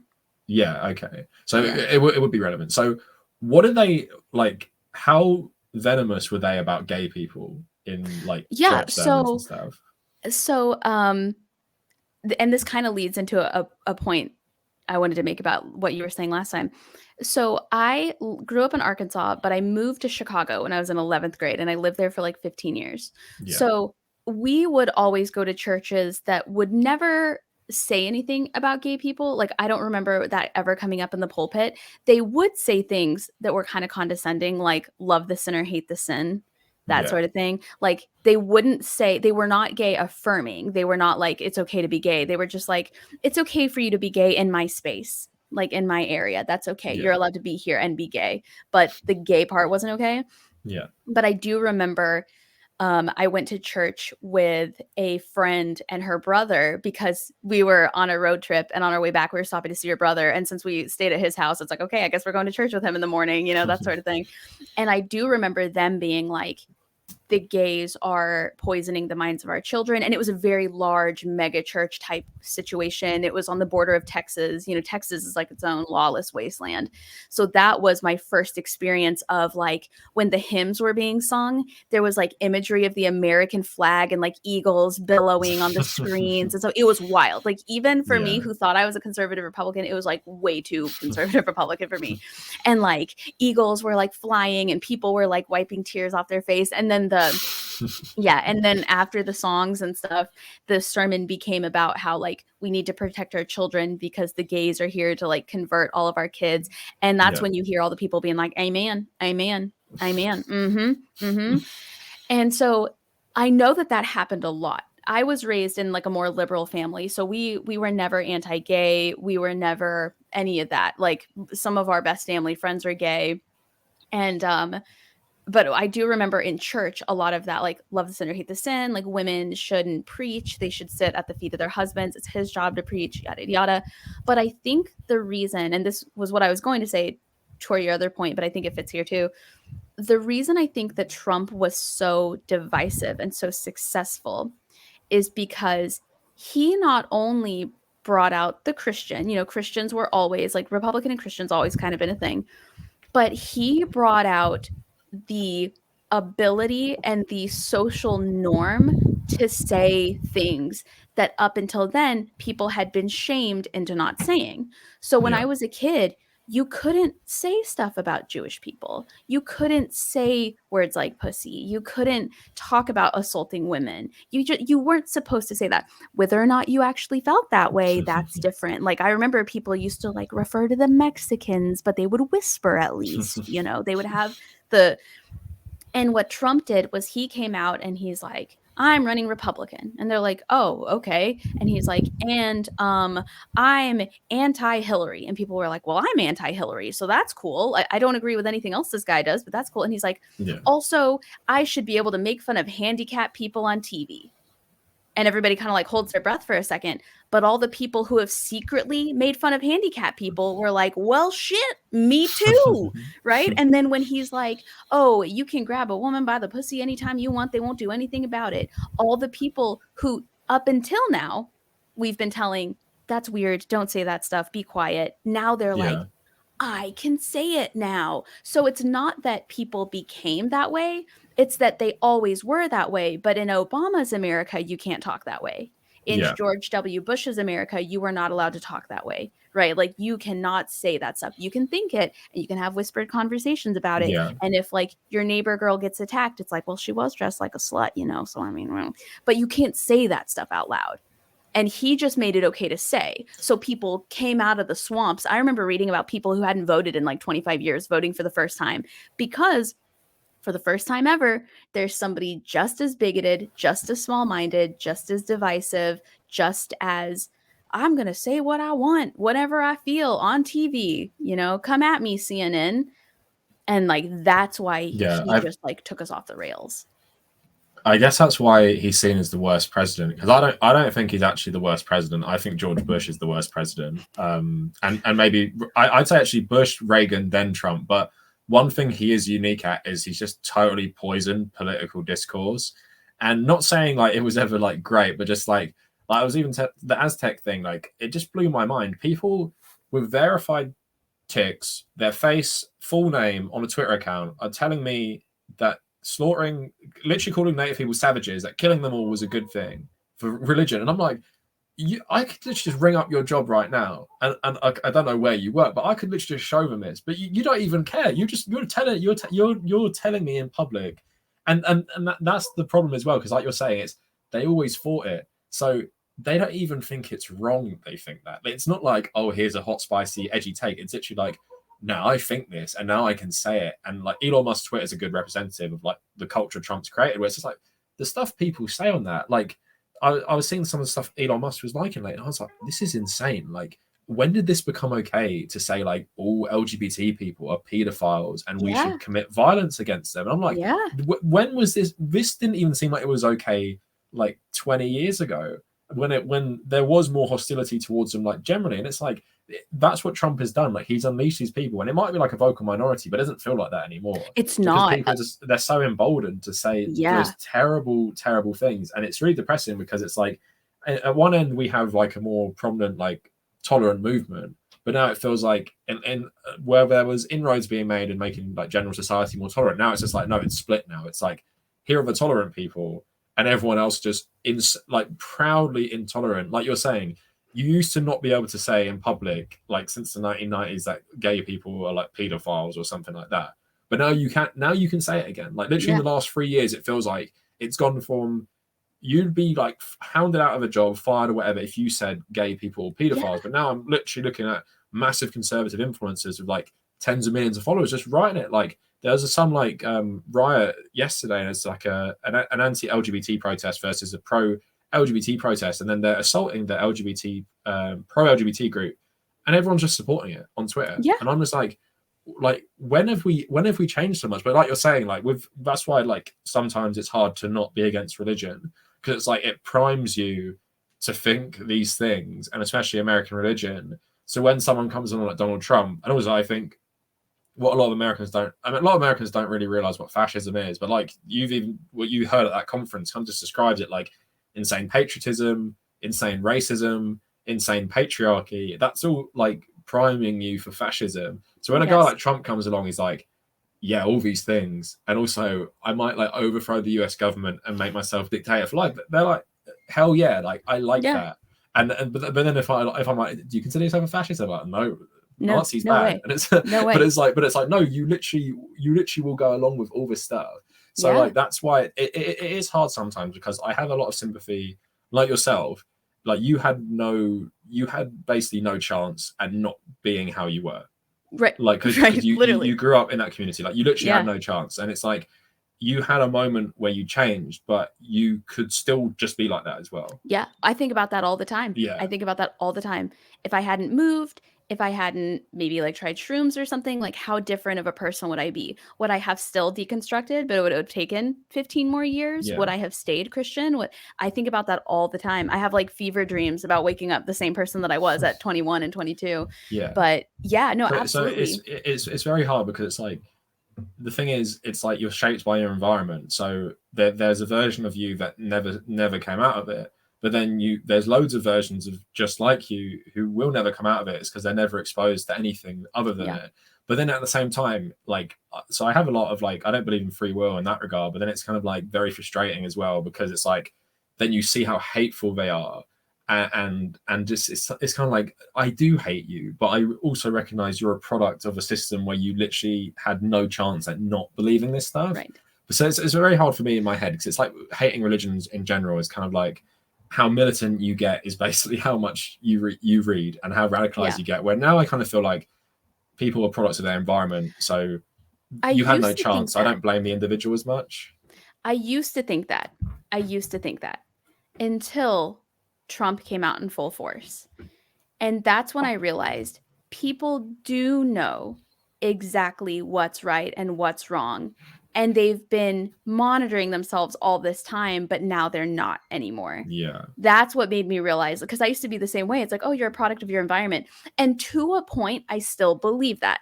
Like, I do believe that your economic status growing up can change a lot of what you have access to. Like people who grow up in areas where nobody has a lot of internet access, nobody has a lot of library books. Like, sure, those people are going to have like a much smaller view, I think, of the world. But at the same time, because of things like TikTok, YouTube, even just some of the websites that we allow people to use in public schools, I don't think there's an excuse for ignorance anymore. I think there is an excuse for being curious and discovering things that you don't know and admitting like, oh, I had no idea. I never knew that. There is no excuse for, I don't know it and I don't want to know it. To me, that's where I draw the line. It's like when you are willfully ignorant. I do agree, but also I don't agree in some ways, because like I blame smart conservatives who are well educated. I 100% like Ben Shapiro, all the Daily Wire people, I personally blame them, because you should know better and you're choosing this. Whereas like, even because it's like when I argue with people about history, it's like, you're arguing with me and you don't know anything, but you could type this in. There's PDFs online, like even Wikipedia is good enough sometimes. But it's like they don't want to. And I'm thinking, there is something in your environment which has stopped you. And I think because even if you get knowledge, critical thinking skills are so important. Most people don't have it, so they can't. So like there's that meme, it's like people think Fox News is the news because it says the news. So they think it's the facts. They think it's true. And it's like, I can't change someone who thinks that. You need to be like, who's telling me this? Why are they telling me this? Like, where else should I look? And I think for a lot of people, especially Americans, because the nationalism shoved down your throat so much, it's very hard to think like, it's like I wouldn't, it's not as extreme as this, but obviously America inspired Nazi Germany, and it's kind of like growing up in Nazi Germany and trying to be someone who like trying to reconcile yourself. You grew up in one of the worst countries in the world in terms of like what it does to people. And I think for Americans, like it's like so many different illusions you have to dispel, and even if you like come out of some of them, you still got to reconcile different things yourself. But that's what I mean, it's so wrapped up in like, American patriotism is so wrapped up in Christianity. It's really hard for a lot of people to be like, oh, not only is God not real and my religion doesn't exist, this country is actually like the opposite of what I was told. And like, who am I if I don't believe in America and Christianity? It's like, how can I? That's one of the things. It's like, how can I expect everyone to break out of that? And it's hard because it's like we're saying about community and stuff. You're gonna like the community you're saying, like some of the ones you visited. It's like if you come out and say I reject this, then you can lose everyone, and then you're on your own, realizing something really depressing. And I know some people would say that I'm happier that way. Like I'd rather be this and not have no one than be that and have these people. But then like it's very hard, because for me it's like I get very angry at individuals, and it's like I try and take a step back and think I've been very privileged in like my upbringing. Like my parents are very hands off. Like, you know, me and my siblings are so different from each other, and it's because my parents weren't overbearing, had like a great education. Thankfully, because I'm like middle class, I was able to do these things, and I was able to develop on my own without like obviously lots of cultural osmosis. But it was like I'm very privileged to like, this is like I've known who I am from a very young age, and I haven't had to be like, oh my god, like I'm so different now, which I can imagine like with you, especially what you've been saying, like it can be very difficult. Whereas me, it's like I can see I can see the core of myself when I was younger, and it just took this many years to get to where I am now. But like if I spoke to my 14-year-old self, I think we would get on fine, and we'd have like similar morals and stuff. So that's like a nice thing to think about. But then I've as I got older, I've realized I'm just really lucky, because growing up in a certain country, even growing up in a certain city in this country, London's like really progressive compared to like a lot of places. So for me, it's really hard, because like you're saying, like you can blame certain people, but if I was talking to you 10 years ago, I wouldn't hate you personally for the terrible things you were saying. And I would, and like you were saying, you even recognize you're repeating stuff you heard. And I recognize it sometimes when I'm arguing with conservatives. I'm like, you're just repeating. I've heard this a million times. You're saying the stuff you've heard someone else say. So how I'm just the thing I'd say, I feel sorry for people a lot. I'm like, I can't imagine what your life is like, that you're hiding behind an anonymous account to say this terrible stuff to me. And I'm sad, because like your life must be pretty rubbish, or your environment must be insanely toxic. So like even sometimes the environment isn't toxic, but for some reason or another they seek out this kind of community online. So like you're saying, like I think I'm a bit more to the extreme end of, I find it hard to blame anyone for their actions, which is not a great mindset to have sometimes, because people do have personal accountability. But it's like it's something I wrestle with, because it's like I get angry at individuals, then I'm like, there's a scale of how much I blame you. Like Ben Shapiro, right at the top, Harvard educated, meant to be really smart, terrible person, like he should know better. Then there's like all the people, you know, that in that church you just described to me with the American flag, and it's like, you never had a chance. And I'm guessing a lot of you are probably low income as well, in terms of, and like bad education. So like, am I meant to feel like intense hatred for all of you? But at the same time, with religion, it's like, well, if we have something like the Nazis, for example, you're the people who'll be propping up that whole system with your beliefs. So then it's very hard, because I guess the question people ask themselves with something terrible like that, like, what would I have done with the Nazis? Would I have stood up? And it's like, well, we can see most of you wouldn't, because you go along with all this other stuff. But then it's like, are you just completely brainwashed into that? And then most of the people who speak out are normally ostracized, or in more extreme circumstances, like just killed because you challenge it. So yeah, like I I actually find it really interesting that you're more on the personal responsibility thing, considering you grew up in that environment as well. Yeah, and let me rephrase. What I should have said is, I lose what's the word I'm looking for? Pity, or I lose sympathy for people who have had the opportunity to research, learn, and rejected it. So, for example, there are a lot of people in like backwoods towns, southern cities, who, like you said, have a lot on the line when it comes to being religious, being Republican, you know, fitting in with the family, fitting in with the church. Maybe they're not exposed to a lot of libraries, sources. Fox News is the only news that streams in the house. I do pity those people, and I do think those people are a product of their environment. Yeah. It's when you have opportunities and you reject those opportunities because it's easy for you to stay the way that you were. Yeah, you know, we talk about a lot of people who are like, old times were the good times. Those are always straight white people. Always going to be the straight white people saying that. Yeah. It's when you have the opportunity to learn, or to meet different types of people, or to be more tolerant, and you reject those because you are more interested in staying like ignorance is bliss, or you're just more comfortable doing what everybody else is doing. That's where I lose a lot of my sympathy. Yeah. Now, I don't lose all of my sympathy, because again, when you see somebody, like, I would argue that some branches of conservative Republican groups and places are a cult. I believe that that's a cult. And I believe that people can be indoctrinated into that just as easily as they can be indoctrinated into a faith, a religion. So there are some people where I look at it and I say, this is a cult. This person is the victim of a cult. They are being brainwashed. I'm not going to treat them the same way that I would treat, you know, somebody who is Harvard educated and just feels like being an ass on the internet. Yeah. But at the same time, having been in that environment and understanding how many opportunities I had to explore the world outside of my beliefs, and I chose not to because I was offended by it and I didn't want to pay any attention to it, and I would rather just vote for Mitt Romney than learn anything. Yeah. That's where I lose that sympathy, because as much as there is an income disparity in, say, like the South in America, there are lots of people who grew up middle class just like me, who had a computer in their house, who went to a nice high school, who drove a car when they were 16. They have cable, you know, and it's interesting that you can find Fox News and you can find like South Park, but you can't find anything else on there. Like, are you sure? Or do you just not want to? And I remember how uncomfortable I always used to be when I was proven wrong. And I would just take it so personally, instead of being like, you know, I keep being proven wrong a lot. Like, maybe I should read some more stuff, or like, maybe I am wrong.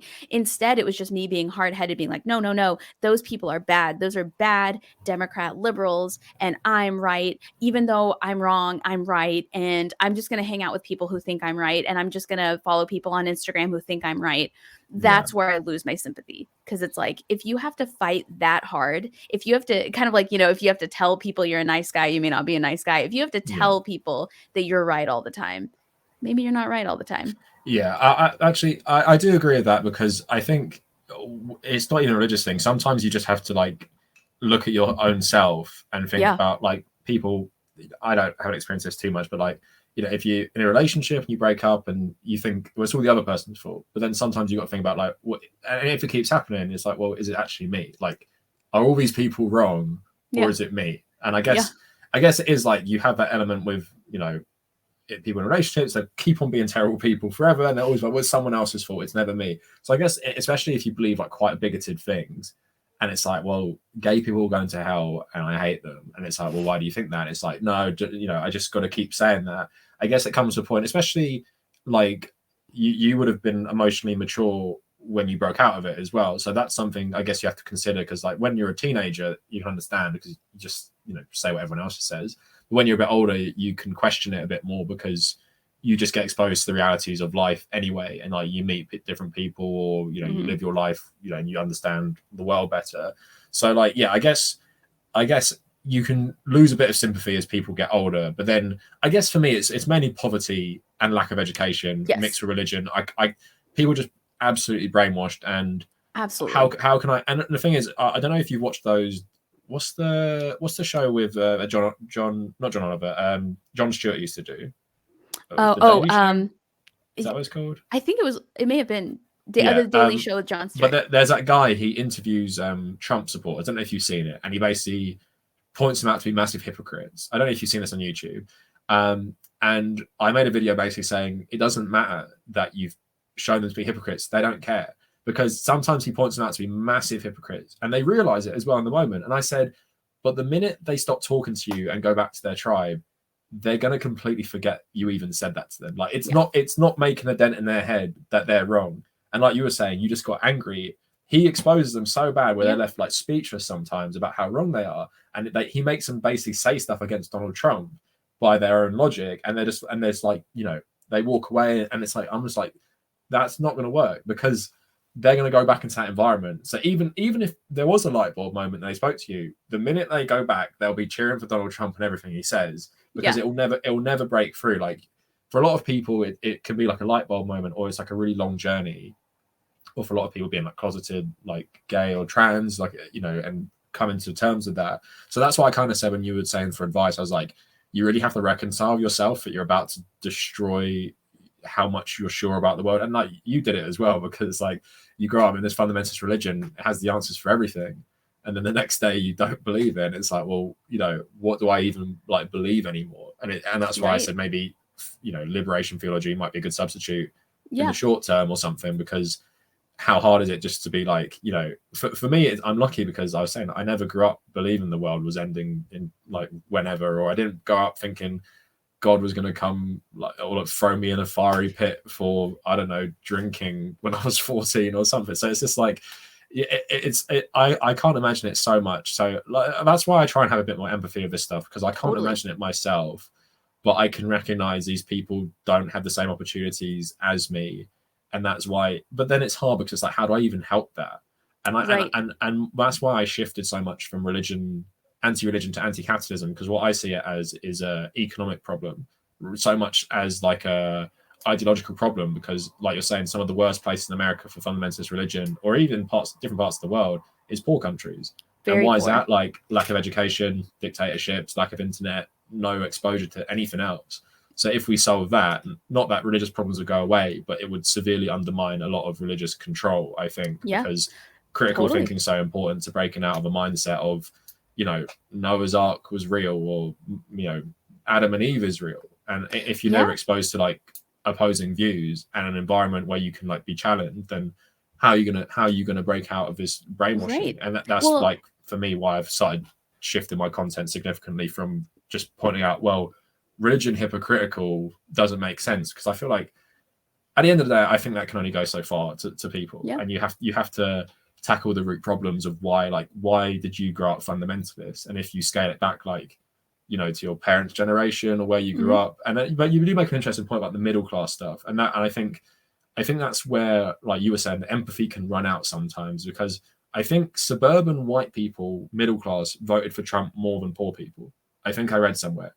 And they said they don't talk about that. They like to paint it as hillbillies who are dumb and racist, rather than, no, families making like 300K, 400K a year. They voted for Trump. They were the ones. They're more than poor people. Because he was good for business. He was good for business. Exactly. And then that's like, you know, I understand your logic of, if you grow up in a middle class environment with everything taken care of you. Blue ribbon high school. Yeah, you have no excuse to be a terrible person, basically. Right. Whereas when you're poor and you're just pumped for this propaganda with a terrible education, then you have no hope, essentially. Like Rush Limbaugh and Fox News diet 24/7. Yeah, and think of it this way. So I don't know how food banks and things work over there, but here, just not even a mile away, there's a food bank that will give you a free meal.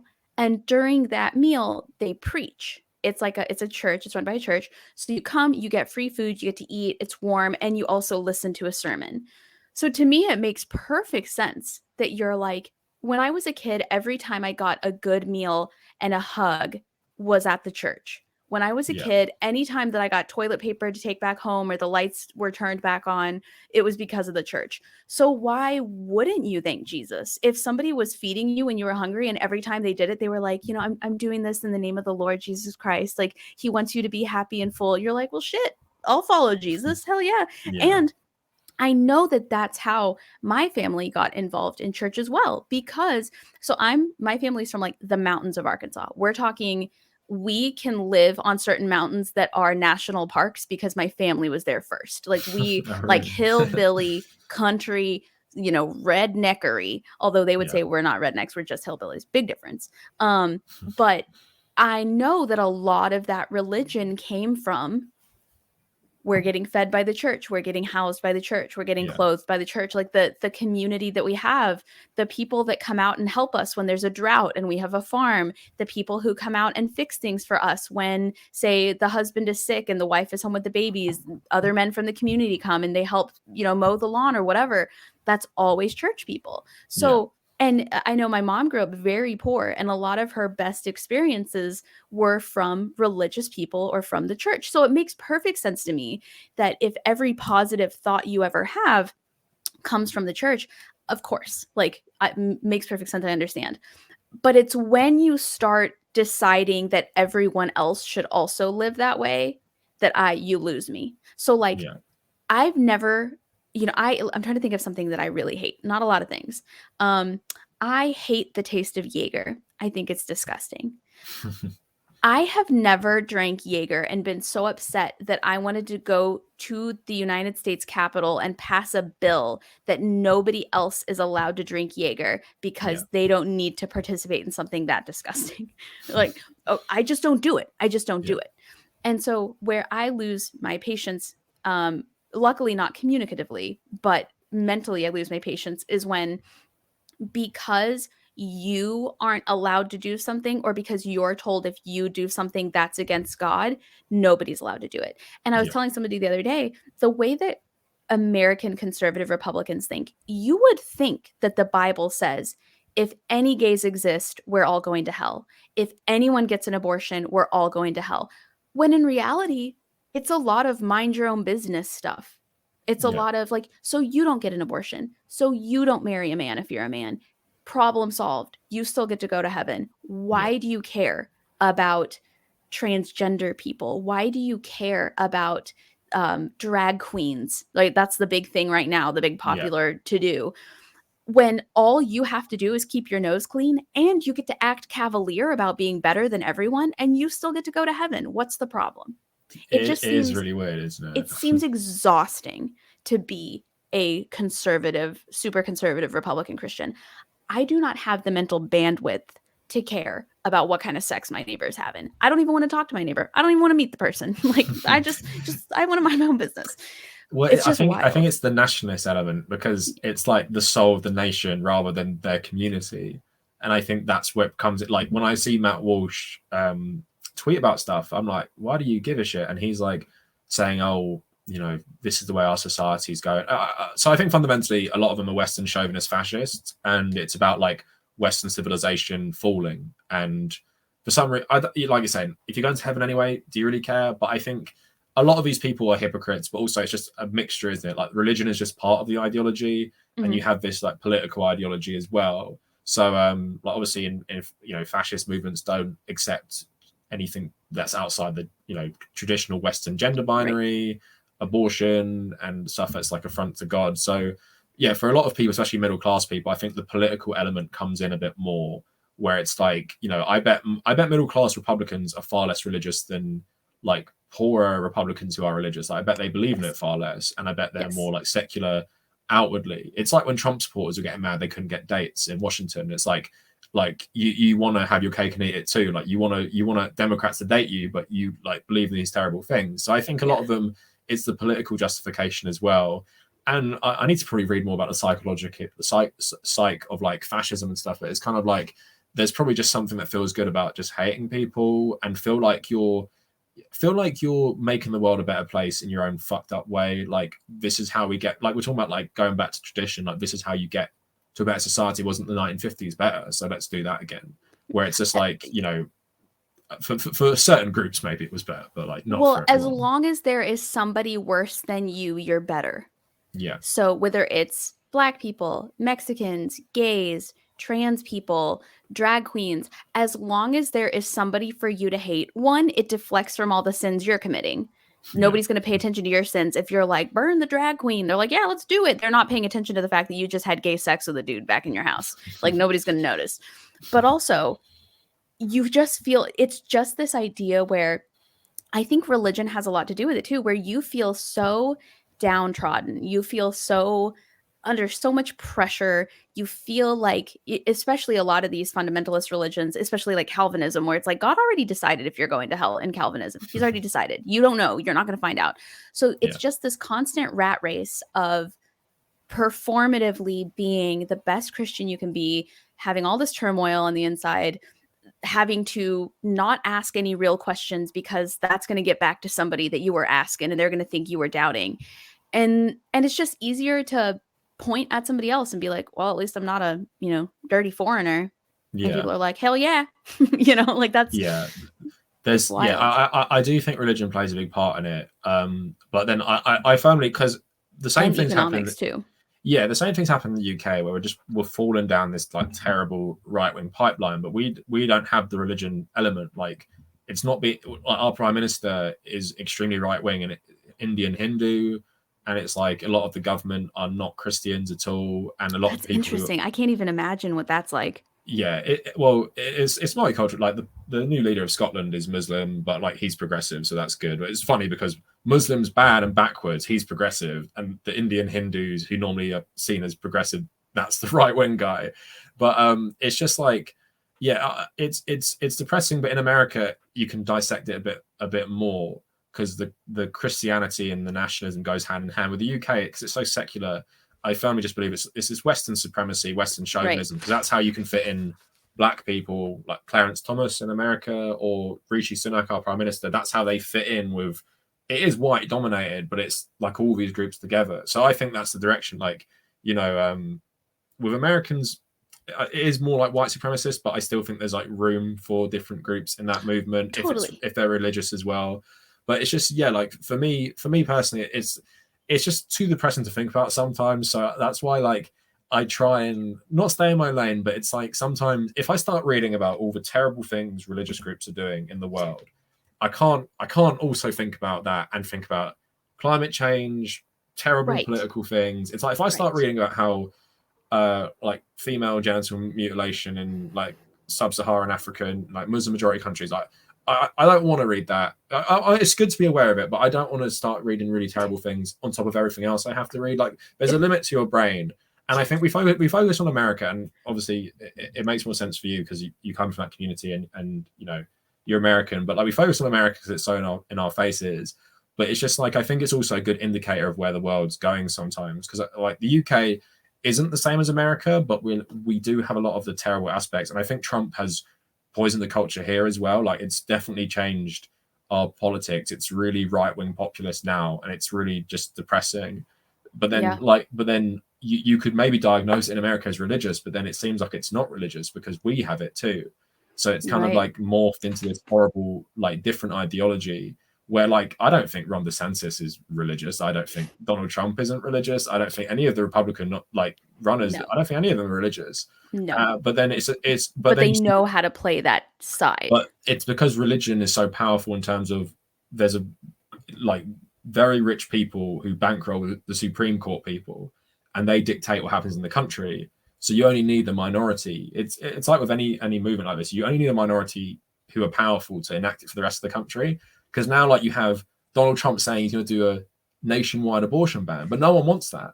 No one wants it apart from a small group of people who have a lot of money. And it's like, you might exist in the country because of the economic system where abortion is banned, where 70% of the people want it legal everywhere. And that's I guess the scary thing with America is that although we have the same problems with like a certain group of rich people doing something, you have this like religious ideology which is being imposed on you everywhere. But it's not because the majority agree with it. It's because rich people, like not even rich people, it's like a minority of rich people want it, and they'll pay enough money to get these things enacted. And I guess that's the really scary thing about America. Money talks here. Yeah, it's like you see like the Saudis in Saudi Arabia, and they have imposed this terrible form of Islam on the country because they're wealthy. And it's the same, and it could be the same in America, where although the Handmaid's Tale isn't very realistic for a lot of its setup, it is kind of like you could have, not in terms of militant like in that, but like an insurgent group of like Supreme Court justices. If you get like a couple more, if Donald Trump gets elected, and like there are some older members, you could literally just completely change the face of America everywhere and make it more compatible with like Old Testament crazy like evangelicism. And it's just like literally happening right now. Yeah, it's just like a really, really scary thing. Like that's what I was saying as well. Roe versus Wade, that was the opinion was when Nixon was president. And that's why I'm saying it's changed so much since Nixon, because now you have it overturned and it's going to get worse as well. Like they literally, that's 50 years ago, a couple months ago. And now it's going to go backwards. So like, but then for me, like, I don't know if you're an optimist about the future, but like for me, it's why I'm so pessimistic, because there's too much to untangle there that I don't think it can be stopped. Like you have the religious element, you have the financial element, which helps drive the religious element, and then you have the political element, which is linked but not exclusively. And it's like, how do I convince people, like people you grew up with, not to go along with this? Like, can I even do that? Like, I don't have the financial power to reverse brainwash them out of it, but they have power to brainwash them even more, and they are. And it's like, how do I, like, is America just a lost cause? Like, would you want to just leave? No. Like, would you flee? So I would definitely take up the opportunity to leave if given the chance. But it's definitely not a lost cause. And I realized that after I started this podcast, oddly enough, because there are so many people who are silent about stuff that they're no longer on board with. So, for example, a lot of Trump supporters are actually no longer Trump supporters at all. I read a lot of stories from people that are like, in the last election, my parents were like ride or die Donald Trump, and now he's just too much. He's too extreme. He's not making any sense. They do think that he, caused the riot at the Capitol. So the good news is a lot of people are starting to see the difference. I think the reason he was so big to begin with is because for example, like old creepy men always love to be like, you can't even compliment a woman no more without her calling the lawyer or the cops. Those are creepy people. Those are like rapists and molesters, right? So like those were the people that were like, yeah, get him. We want it to be like the old times. But now they're starting to see like, I don't agree with a lot of the things he's saying. I don't agree with a lot of the behaviors. I do think that was an insurrection movement. Like especially people who like served in the military, they're like, that's not what I fought for. Yeah. And so, but they're not as loud about it. They're not nearly as loud about it. They're just slowly not posting that stuff as much, where it used to be like, MAGA, trigger the libs. Now it's like, oop, I'm just not on Facebook as much anymore. Whoopsies. And so I am seeing that. We are seeing large numbers of people leaving the church. And at least here, at least in America, you are much more likely to be a liberal if you are an atheist. Those two just tend to go hand in hand. Usually people who grew up super duper religious also grew up kind of Republican and conservative.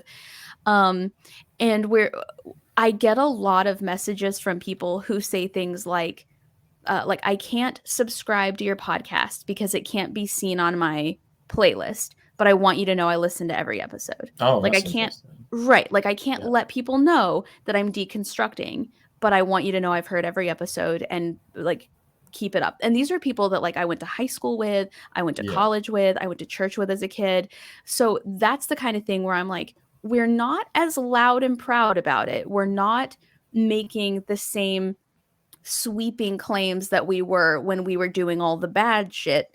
But it's that quiet stuff that I think is really going to make a lot of changes. Also, Gen Z here, I love Gen Z here. They are crushing it. If they're the future of America, I have such high hopes for us, because like when I was old enough to vote in the last few elections, and still like so many of us really didn't, or we really didn't show up for stuff, or we didn't really attend anything. We just like put it all out on Facebook and maybe went to the polls. Their generation couldn't even vote. And they were doing stuff like buying up all the tickets to Trump rallies so that nobody would be there and it would be like an empty thing. They are showing their protest through much more, in terms of people who care about capitalism, in much more painful ways, more painful ways. They're hitting people in the wallets. They're hitting people in the merch, you know, like they're getting people where you wouldn't think that would take down like a leader, but it does. Getting their TikTok accounts banned, stuff like that. They're doing what they can, and they can't even vote yet. And they're already out here doing that. And it's very inspiring.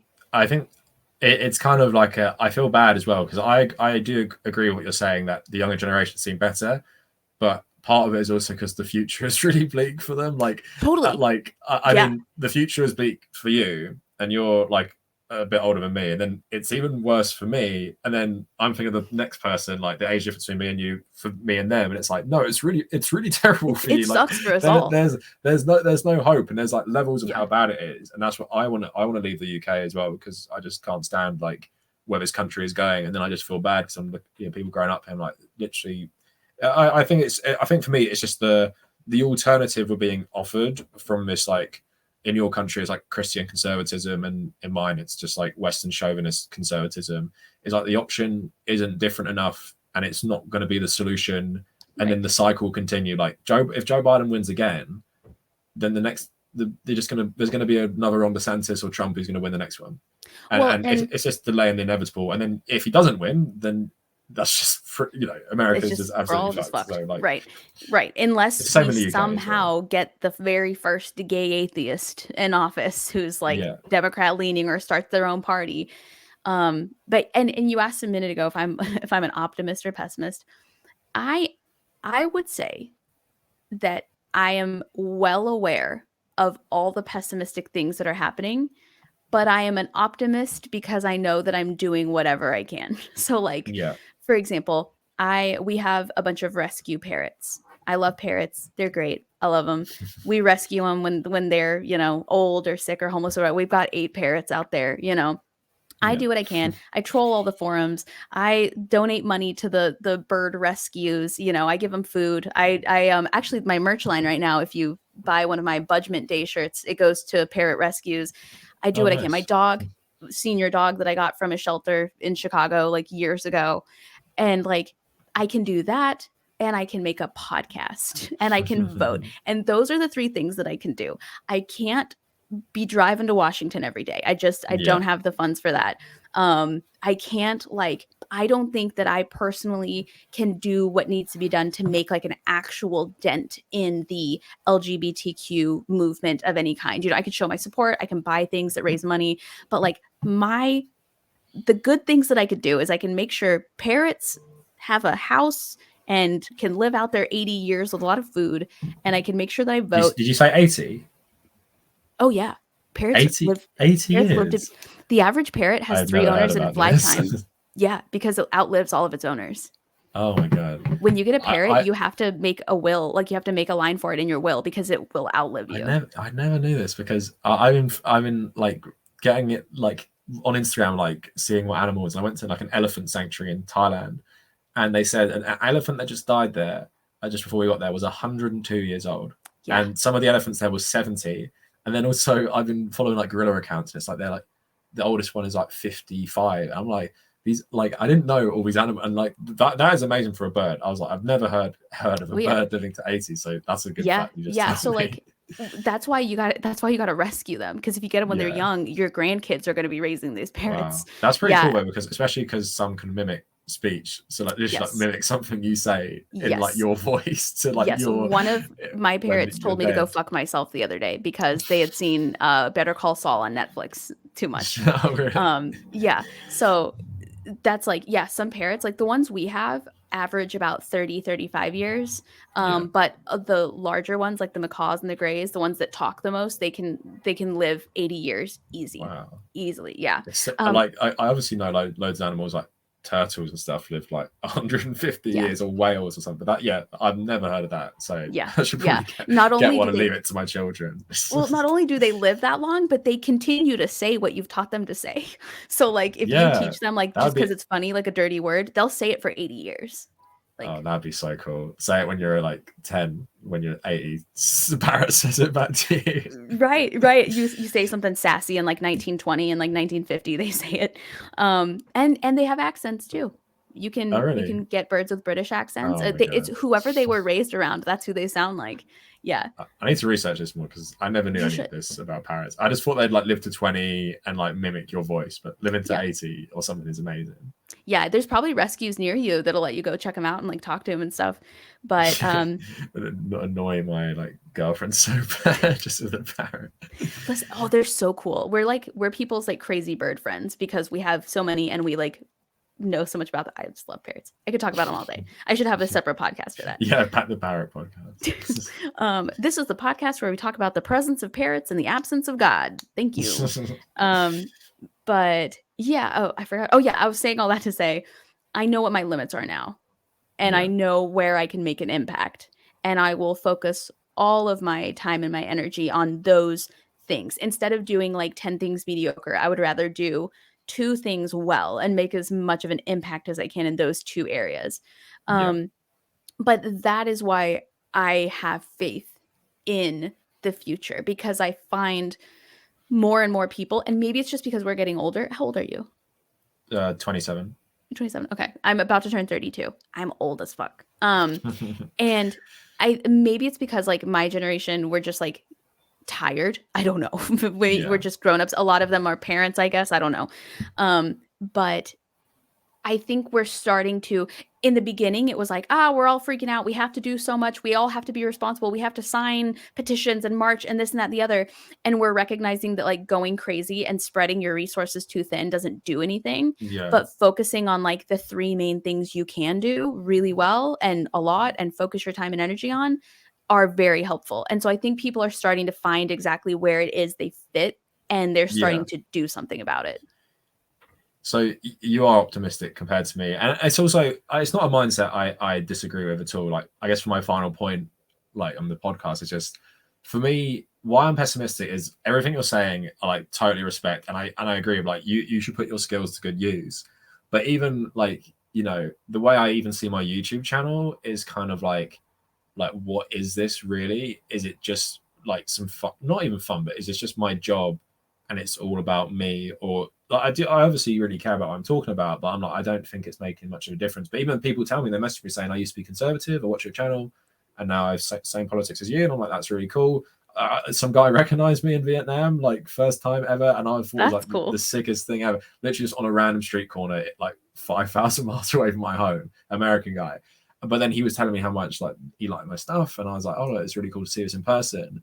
But then I just think about like, you know, the wider world and how like pointless, like I guess that's the atheist talking, and like pointless life is, but also how helpless I am to change anything really, in terms of like what I get depressed about is, because I love history as well, but I see like, you know, I think about the world in terms of longer time periods, and I just see like the future ahead of us, and it's just very depressing. And I'm even thinking about like beyond my lifetime, and it's just very like, the one thing I hate is that although I have left-wing politics, which is more collectivist, I have become increasingly selfish as I got older, because I'm just like, what's the point anymore?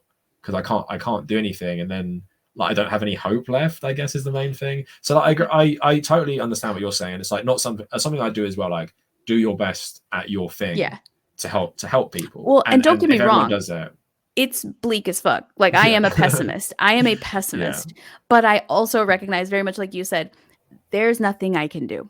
The world is going to get hotter. People are going to get poorer. Politicians are going to get richer. They're going to get more horrible. Like, because I can't do anything about it, that's what makes it easy to step back and be like, the world's going to shit if I get a bad night's sleep tonight or not. Like the world's going to shit, you know. So I agree as well. But I do think you sell yourself short on the impact that something like your channel can have. I do think you sell yourself short. I think because every single person may not send you a DM about it, you may not think that it's making an impact, but it really does. It does. Yeah. Now, what they do with that impact is up to the individual person. You know, maybe they aren't conservative anymore, but they don't tell anybody about it. They don't say a word about it. At least that's one less person, right? That's thinks that way. But yeah, I think there is a fine line where we can be absolutely, you know how the human brain like won't allow you to think about death for too long because then you like spiral.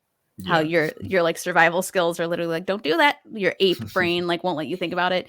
That's how I feel about society. Like when I think about it, I'm like, wow, this sucks. And it's only going to suck worse. And we're going to get very little reprieve. And then the other part of me is like, yes, so I might as well enjoy while I'm here, like as much as I can. You have that moments like today, like I'm not working today, so I got up and I was thinking like, oh, like free day, awesome. But then quick flash in my mind of like just how terrible, like I'm not thinking about how terrible life is. I'm like how terrible the world is. And I always get that when I'm having a nice time, it just flashes in my mind like, oh, something terrible. Like you've read something on Twitter today about the UK going to shit. And it's like, now you're just like spiraling like, I gotta leave, and just like it's hard, I guess, for everyone, right? And that's in like tying it all back to religion. I can totally understand in terrible times why people get even more hardcore about not leaving their faith, because like it's when I became so you became an atheist 7 years ago, so what's that, like 2016?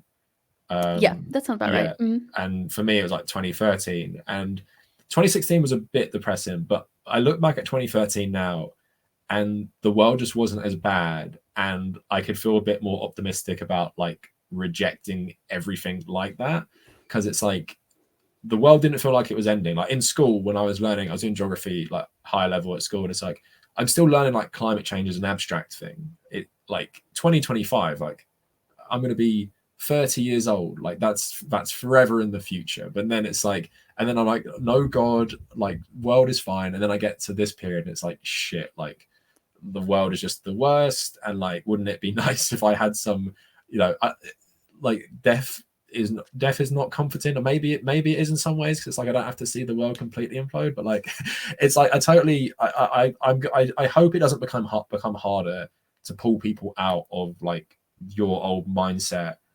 But I'm thinking with the direction America is going and other countries, that becomes even more attractive. Because also I found this is my final point. What I found about conservatives, which really frustrates me, is what I've seen them change is when like 2016 Trump era is like capitalism is great, America is great, and it's changed from all of that. They don't talk about capitalism being great. It's more like everything else is bad. Like the world isn't getting better, it's shit, and you have to accept that as a conservative. And we have no vision for a better future. It's just like what you're proposing is bad. So it's like no longer is conservatism about like promoting good things. It's literally just like, no, status quo, don't change it, and that's it. And I think like even that shift, like for some people, like I'd say some people, they want that change, but for a lot of like Christian people, it's like comforting. It's like, no, all band together, protect what we have left, and don't give in to like people want to make your life bad. It sounds like hypocritical, but I guess for a lot of people it's all about comfort, isn't it? Like we're talking about now how hard it is to deal with this as atheist people and left-wing people, and like how much you got to reconcile shit with yourself. But how nice would it be if you know, you still thought you were going to heaven no matter what? And why don't we protect Christianity against those like heathen leftists, and we'll all be safe one day. Like the world is just like temporary and paradise is forever or whatever. And well, it's like yeah. Sorry, But I mean, but also because Islam is like the fastest growing religion. Like even more people become Muslims. Yeah. And it's like we think about it in like the Anglosphere, but like that's even more people who are going to believe this in the face of all this tragic stuff that's going to happen to the world in the next like 50 years. And like for me, it's just like, that's why I get so depressed, because I see all that stuff increasing. I see all this, attractiveness of maybe like a more authoritarianism with conservatives, and it's like that's why I try and not think about any of this stuff most of the time. But it's nice to have a voice. But it's kind of like I can't think about this because I know I think you're so good saying ignorance is bliss. I'd say I know too much for my own good, and like I really know too much for my own good, because most of the shit we spoke about, I would never say this to anyone I know. Right. Like not even my girlfriend, really, because it'd be too depressing to talk about that together.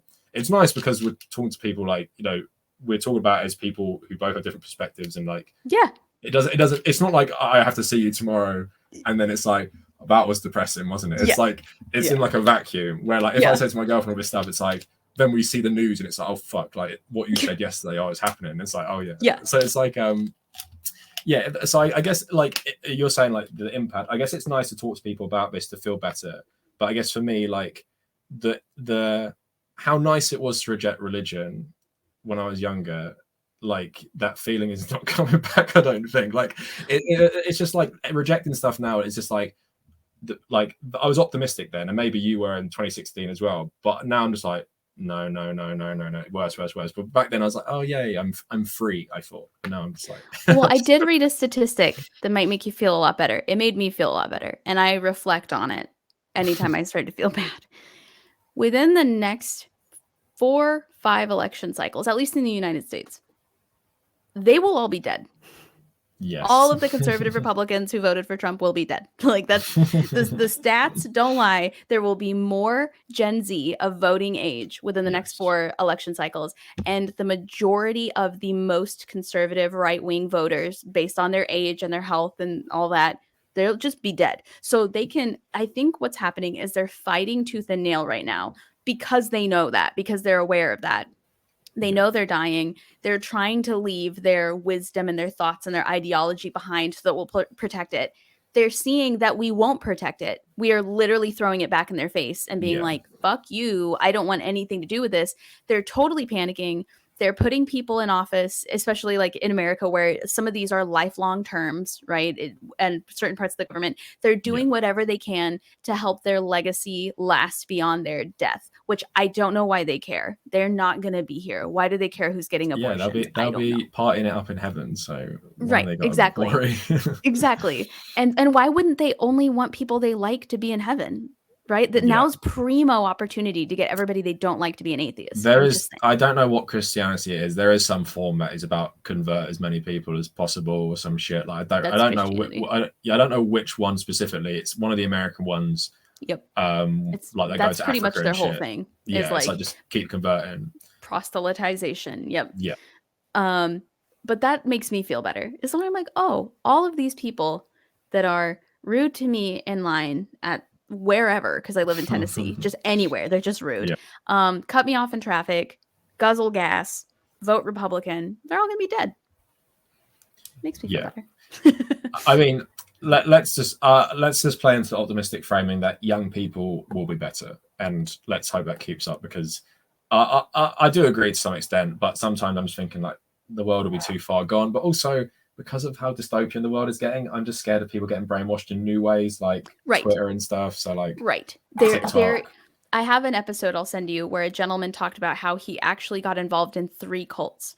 Because a lot of times when you leave one cult, you think, I'm never getting sucked in again. I'm never going to fall for this. Blah, blah, blah. Yeah. And it actually leaves you open and vulnerable to get indoctrinated all over again by a group that seems like a totally different group. Right. Yeah. So I do think there are social cults among us, but I don't think it'll be anywhere on the level of like evangelical American Christianity. I think that is hopefully dying down and dying out with the people that believe in it. Yeah. But let's just hope it's not replaced by something like the UK has, which is secular conservatism, chauvinism, basically. It will be, but at least I won't have to worry about seeing them after I die. Like, I hated you on earth. Why would I want to see you in heaven? God damn. Well, Cav, this has been a really fantastic conversation. I really appreciate you taking so much time to talk to me. I know that you have tons of content to put out. I know you've got like a major audience, and I just really appreciate you telling me kind of your story, learning about you, giving me your thoughts and opinions, and just putting your content out there, because I think it's important that people with views like ours should be making them as accessible as possible, at least to people, to show them that that opinion is out there and that it's okay to have, and what it looks like to analyze one side versus the other and kind of break down and show, evidence, proof. I think you do a good job of showing people how to refute and negate in your videos, which I think is really important. But yeah, thanks again. I really appreciate having you on. And where else can people find your stuff? Do you have a website that I can link? Yeah. So thanks for having me on. And yeah, I really enjoy this because I haven't spoken about religion in ages, because I don't generally do that. Right.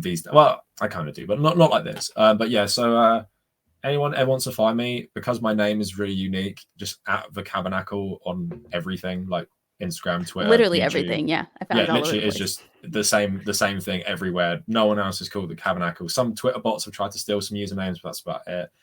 And yeah, just main things, my YouTube channel. That's pretty much everything. Instagram is a bit more personal in terms of, like, I posted loads about my travels, like it's all archived on my highlight reels. And Twitter is where I just tweet about politics all the time. So that's pretty much everything. But yeah, YouTube's the main stuff. So go watch that.